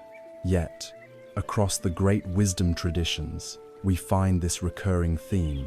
Our deepest wounds are often the very places where the light enters. The path to true and lasting peace does not lead around our suffering, but leads directly through its fiery heart. Let us first consider the nature of human contentment. When life is going well, when our health is robust, our career is stable, and our relationships are harmonious, we tend to live on the surface of our lives. There is little motivation for deep introspection or radical change. We operate on a kind of spiritual autopilot, content with the comfort of the familiar. We are like a person living in a comfortable, well-appointed house, with no reason to ever check the integrity of its deep foundations. It is only when the ground begins to shake, when the first cracks appear in the walls, when an illness strikes, a relationship ends, or a cherished dream shatters, that we are forced, flashlight in hand, to descend into the dark, unexamined cellars of our own being. It is here, in the rubble of our broken expectations, that the real questions begin to arise. What is truly real? What is truly important? What am I, beyond my job, my roles, my health? Suffering is the great interrupter. It is the fierce and unwelcome grace that shatters the complacency of our ordinary lives and compels us to search for a deeper and more authentic source of meaning and peace. In this shattering, suffering serves another crucial function. It is the great humbler of the ego. The ego, our conditioned sense of a separate and important me, builds its fortress on a foundation of success, predictability, and control. It identifies itself with its accomplishments, its reputation, its physical strength, and its intellectual prowess. It believes itself to be the master of its own destiny. Suffering, in all its forms, is a direct and frontal assault on this fortress. A serious illness reminds the ego that, for all its plans and pretensions, it has no ultimate control over the body. The loss of a loved one reminds the ego that it cannot possess another being or hold back the tides of time. A professional failure reminds the ego that it is not infallible or superior. This process of being humbled, while intensely painful for the ego, is absolutely essential for spiritual growth. The cracking of the ego's shell is what allows the light of our deeper nature to finally shine through. It creates the fertile ground for true humility, for a profound recognition of our vulnerability, and for the wisdom that arises when we finally surrender our illusion of control and accept our place within the vast, interconnected web of life. There is a beautiful metaphor that captures this transformative process perfectly: the creation of a pearl inside an oyster. An oyster's life at the bottom of the sea is simple and undisturbed. But one day, an unwelcome intruder, a sharp and irritating grain of sand, finds its way inside the oyster's delicate inner tissues. This grain of sand is the bad thing. It is the unexpected diagnosis, the painful betrayal, the difficult loss. It is a source of constant friction and pain. The oyster is presented with a choice. It could be consumed by this irritation, but instead, it performs a miracle of alchemy. It begins to secrete a precious, milky, and luminous substance called nacre. Patiently, over a great deal of time, it coats the sharp, irritating grain of sand with layer after shimmering layer of this beautiful essence. It does not destroy the irritant. It does not eject the irritant. It embraces the irritant, surrounding it with its own healing capacity, until the source of its greatest pain has been transformed into an object of exquisite beauty and value. The sharp edges have been smoothed. The wound has been transformed into a pearl. Our own suffering is that grain of sand. The practices we are learning, the steady awareness of mindfulness, the warmth of compassion, the wisdom of seeing impermanence, these are our nacre. When life inevitably embeds a sharp grain of pain into our being, we have a choice. We can allow the irritation to fester, creating a perpetual wound of bitterness and resentment. Or we can begin the slow, patient work of coating that pain with the nacre of our practice. We can meet our pain with mindful awareness. We can hold it with the warmth of self-compassion. We can understand its impermanent nature. We can see it as a teacher. In doing so, we do not erase the pain, but we transform it. It becomes the nucleus of a pearl of wisdom, a pearl of resilience, a pearl of a deeper and more profound understanding of life. This process of transforming our own pain also performs one final, crucial miracle. It opens our hearts to the pain of others. It is the gateway to universal compassion. It is one thing to feel a theoretical sympathy for those who are suffering. It is another thing entirely to know, in your own body and your own heart, the landscape of that suffering. When you have truly known grief, you can sit with another's grief without offering glib reassurances, because you know that their pain is real and deserves to be honored. When you have faced your own fear, you can meet another's fear not with judgment, but with a deep and unspoken understanding. Our own suffering sensitizes us. It breaks our heart open, and it is through the cracks of our own broken heart that a universal compassion for all beings can finally enter. We realize that our pain is not just my pain, it is the pain of being human, and in that recognition, our sense of separation dissolves, and we join the great family of all who struggle, all who hurt, and all who long for peace. It is crucial to state that this teaching is not an encouragement to seek out suffering. The goal of the path is not masochism, it is the end of suffering. We do not need to go looking for pain. Life will provide it in abundance, free of charge. The wisdom lies not in seeking suffering, but in learning how to use the suffering that inevitably comes our way. It is a profound reframing of our relationship to difficulty. Instead of viewing it as a meaningless tragedy, a sign of our own failure, or a punishment from an unjust universe, we can learn to see it as a sacred opportunity. It is an opportunity to wake up from our complacency. It is an opportunity to soften the grip of our ego. It is an opportunity to cultivate a fearless and compassionate heart. It is the opportunity to create the most precious pearl of all, the pearl of our own awakening. This understanding that we are not meant to fight or flee from our reality, but to work with it leads us directly to the practical, moment-to-moment application of this wisdom, the courageous practice of radical acceptance. We have walked a long and deep path on this journey together. We have reframed our most painful questions, learning to seek the lesson within the difficulty.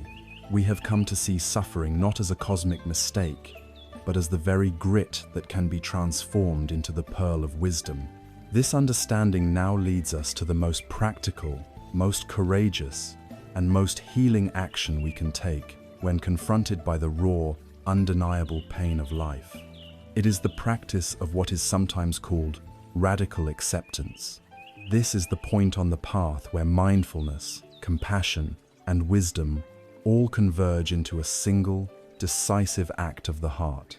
It is the conscious, and often difficult, choice to stop fighting reality. The word acceptance can be easily misunderstood. In a culture that values ambition, control, and constant improvement, acceptance can sound like a synonym for passivity, resignation, or defeat. It can conjure an image of someone giving up, of passively allowing themselves to be trampled by life's difficulties. But this is a profound misreading of this powerful spiritual practice. Radical acceptance is not resignation. Resignation is a state of hopeless despair. It is the victim's sigh of, "There's nothing I can do." Radical acceptance, by contrast, is an act of profound strength and engagement. It is not about liking a situation or approving of it. It is not about condoning harmful behavior in others. You can radically accept the reality that you have been treated unjustly, while also taking firm and clear action to protect yourself and seek justice. You can radically accept the diagnosis of a serious illness, while also diligently pursuing every available treatment. Acceptance is not about the content of the situation. It is about your relationship to the isness of it. It is the simple, yet earth-shattering, acknowledgement of what is true in this moment, without the exhausting filter of our resistance. The desperate, futile, and suffering-inducing nature of our resistance to reality is perfectly captured in the analogy of being trapped in quicksand. Imagine you are walking through a jungle and you stumble into a patch of quicksand. Your immediate, panicked instinct is to fight. You thrash your arms, you kick your legs, you struggle with all your might. You are fueled by the thought, "This shouldn't be happening, I have to get out." But as anyone who understands the physics of quicksand knows, this struggle is the worst possible thing you can do. Every frantic movement, every act of resistance against the reality of your situation only serves to break the surface tension and make you sink faster and deeper. Your very fight against the quicksand is what seals your fate. A person wise to the ways of quicksand would do the complete opposite. They would take a breath. They would stop struggling. They would consciously relax their body and lean back, spreading their arms and legs to distribute their weight over the widest possible surface area. This act of accepting the situation, of working with the nature of the quicksand rather than fighting against it, is what stops them from sinking. It is what conserves their precious energy. It is what keeps them afloat long enough for help to arrive, or for them to slowly, carefully, work their way to solid ground. Our mental and emotional life is the quicksand. The painful realities of life, the illness, the loss, the failure, the fact of being trapped, our mental resistance, our inner monologue of, no, this can't be true, this shouldn't be happening. This is the thrashing and the struggling. And it is this struggle, not the quicksand itself, that causes us to sink into the suffocating depths of anxiety, bitterness, anger, and despair. Radical acceptance is the wise, brave, and counterintuitive act of stopping the struggle.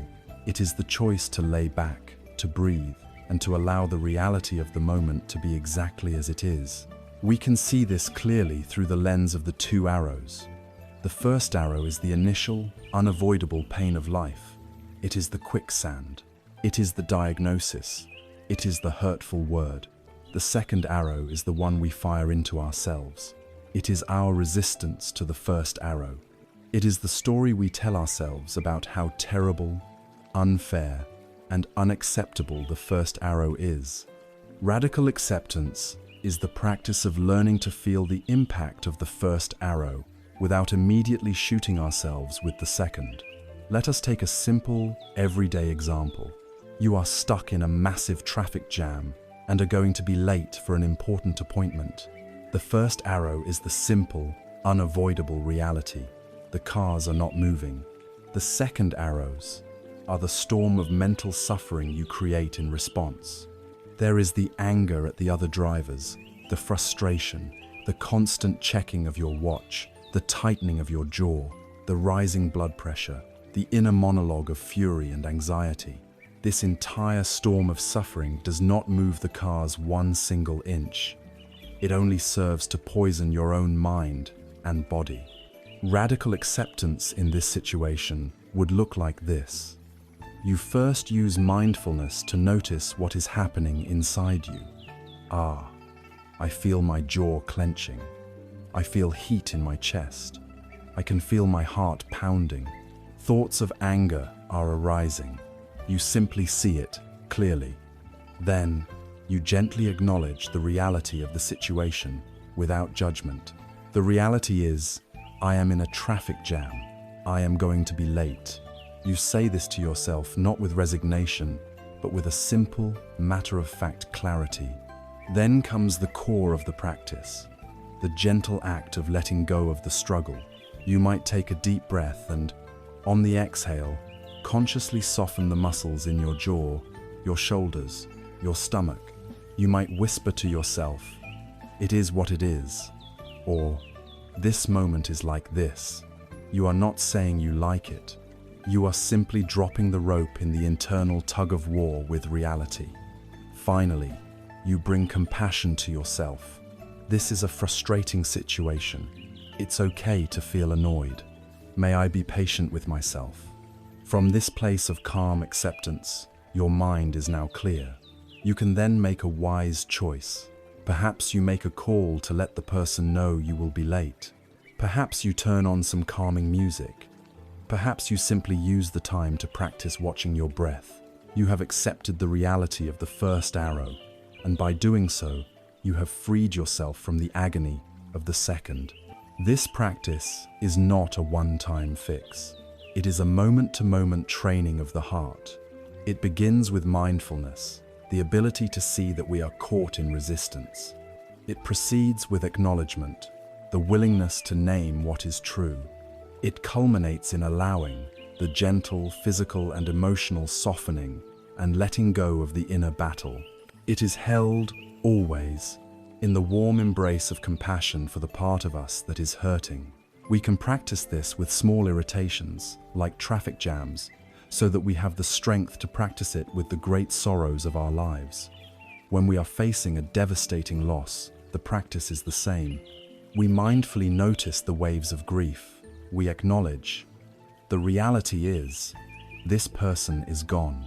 We allow the tears to flow, the heart to ache, dropping our resistance to the raw pain of the first arrow.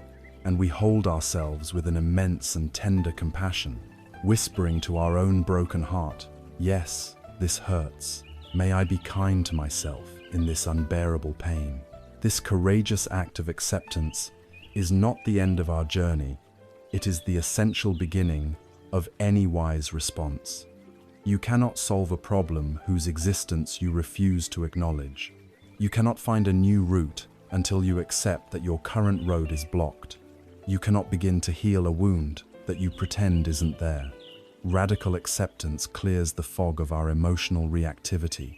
It is the firm, peaceful ground upon which we can stand and, with clarity and wisdom, decide what, if anything, needs to be done next. It is the ultimate expression of trust in our own capacity to handle the truth of our lives.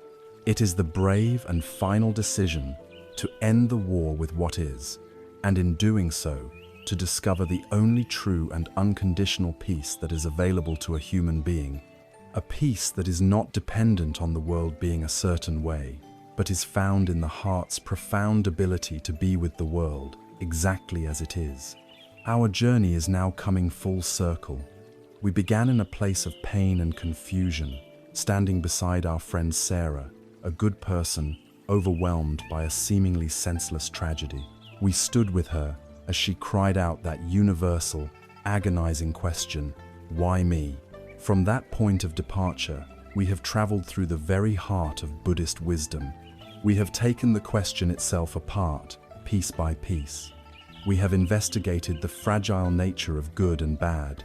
We have searched for the solid self and found only a flowing, ever-changing river. We have untangled the popular myths of karma and discovered its true meaning as intentional action. We have walked through the physician's diagnosis of the Four Noble Truths and have been given the prescription of the Eightfold Path. We have sat with the practices of mindfulness, compassion, loving kindness, and equanimity. We have contemplated the profound truths of impermanence and interconnectedness. And now, having made this long journey, we return to where we began. We return to Sarah. The external facts of her situation have not changed. The illness is still present. The uncertainty remains. But with this new toolkit of wisdom and practice, everything inside of her has the potential to be different. The question is no longer how she can find an answer, but how she can walk a path. Let us imagine a day in Sarah's new life, the life of a practitioner. She awakens in the morning, and the first thing she feels is the familiar, heavy ache in her body. This is the first arrow, the unavoidable reality of her condition. In her old life, this first arrow would have immediately been followed by a second, a thought of despair, another day of this misery. This is unbearable. But now, she does something different. Before the second arrow can be fired, she brings to the pain the gentle light of mindfulness. She doesn't fight the sensation. She doesn't wallow in it. She simply notices it with a neutral curiosity. Ah, this is the feeling of pain in my joints today. It has this dull, throbbing quality. It is here now. By meeting the raw sensation without a story, she prevents the pain from immediately metastasizing into suffering. Later, as she moves through her day, she might catch her reflection in a mirror and see a face made tired by treatment, a body that has changed. The old reaction would be one of self-criticism or grief for what has been lost. But now, she can bring the warmth of self-compassion to the woman in the mirror. She might place a hand on her own heart and whisper inwardly, "This is so hard. May I be kind to myself today. May I hold this changing body with tenderness." She is learning to be her own Kuan Yin, her own source of comfort.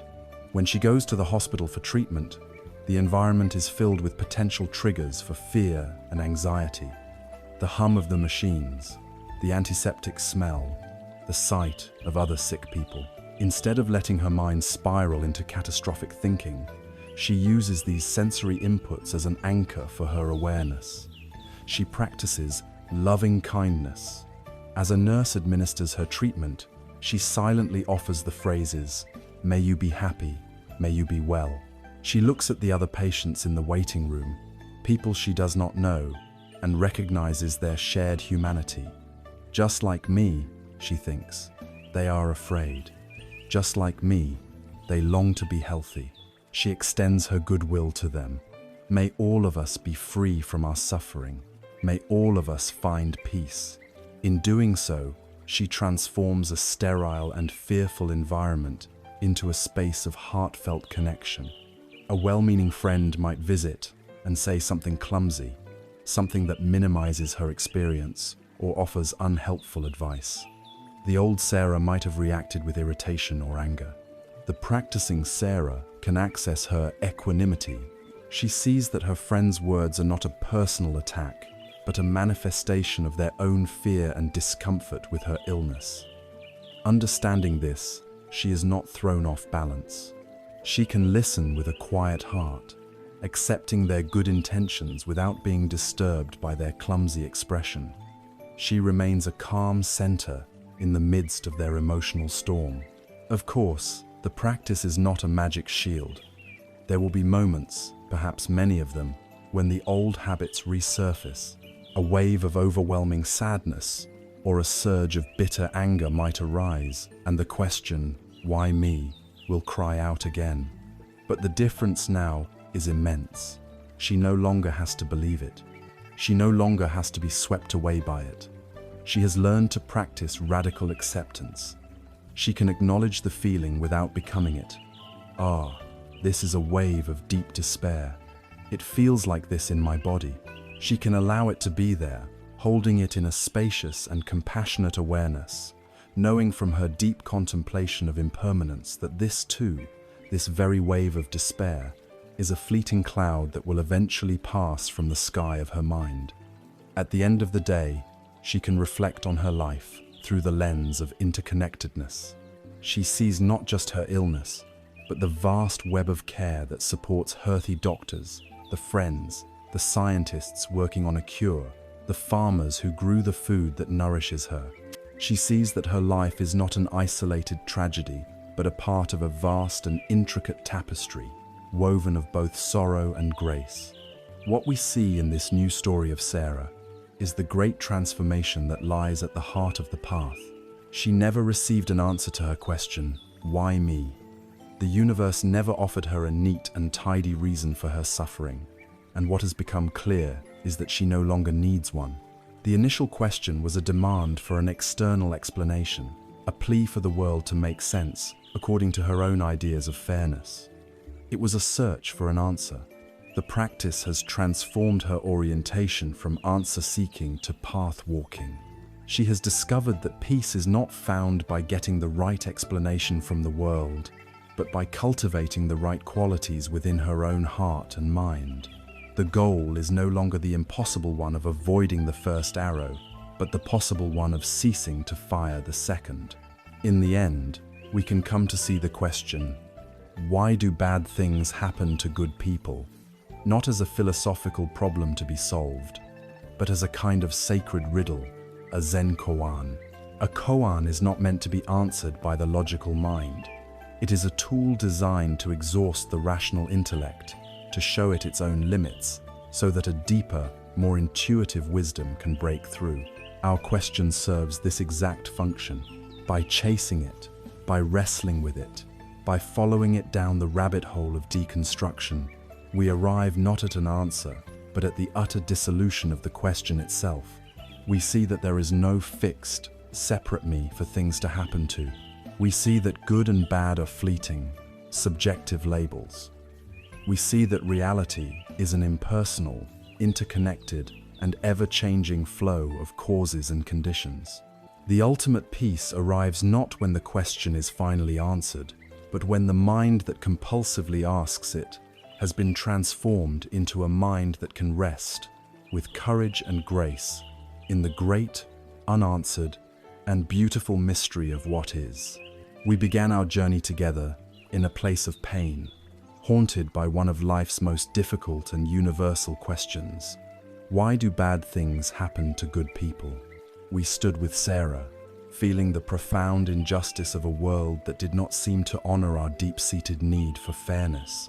From that place of confusion, we set out on a path of inquiry, not to find a simple answer, but to explore a deeper wisdom. We have traveled far. We learned to look at the very words of our question, seeing how our own minds label the world as good and bad. We searched for the solid, unchanging good person at the heart of the story, only to discover a flowing, interconnected process, a river of being rather than a static statue. We dismantled the fearful idea of karma as a cosmic judge and rediscovered it as the liberating and empowering law of our own intention. We walked through the Four Noble Truths, seeing them not as grim pronouncements, but as the compassionate and pragmatic diagnosis of a master physician who identified our illness, its cause, its potential cure, and the precise prescription for our healing. The final core message of this entire journey is this: peace is not an external condition, but an internal skill. We have been taught to believe that peace is the absence of problems, that we will finally be at ease when we solve all our financial troubles, fix our relationships, and secure our health. But the wisdom of the path reveals that this is a futile chase. Storms will always gather. The winds of change will always blow. The true peace, the only peace that is lasting and unshakable, is not found in a life without storms, but in learning to find the quiet, stable center within the storm itself. It is the peace of the mountain that is not disturbed by the wind. The path of awakening does not promise a life free from the first arrow of pain, loss, and difficulty. It offers something far more precious and realistic: the tools to stop firing the second arrow of our own making, the arrow of resistance, resentment, and despair. And so, you are left here, at the end of this exploration, with a profound sense of empowerment. The tools for your own liberation are not hidden in an ancient text or held by a distant master. They reside within the vast, untapped potential of your own mind and your own heart. You have the capacity for mindful awareness, to be present with your life as it is. You have the capacity for compassion, to hold your own pain with tenderness. You have the capacity for loving kindness, to wish yourself and all others well. And you have the capacity for equanimity, to meet the changing tides of life with a spacious and balanced heart. The path forward does not begin tomorrow or after you have learned more. It begins now. It begins with your very next breath. It begins with the simple, courageous choice to be present, to be aware, and to be kind to yourself in this unfolding moment. The journey is long, but the path is always and only right here.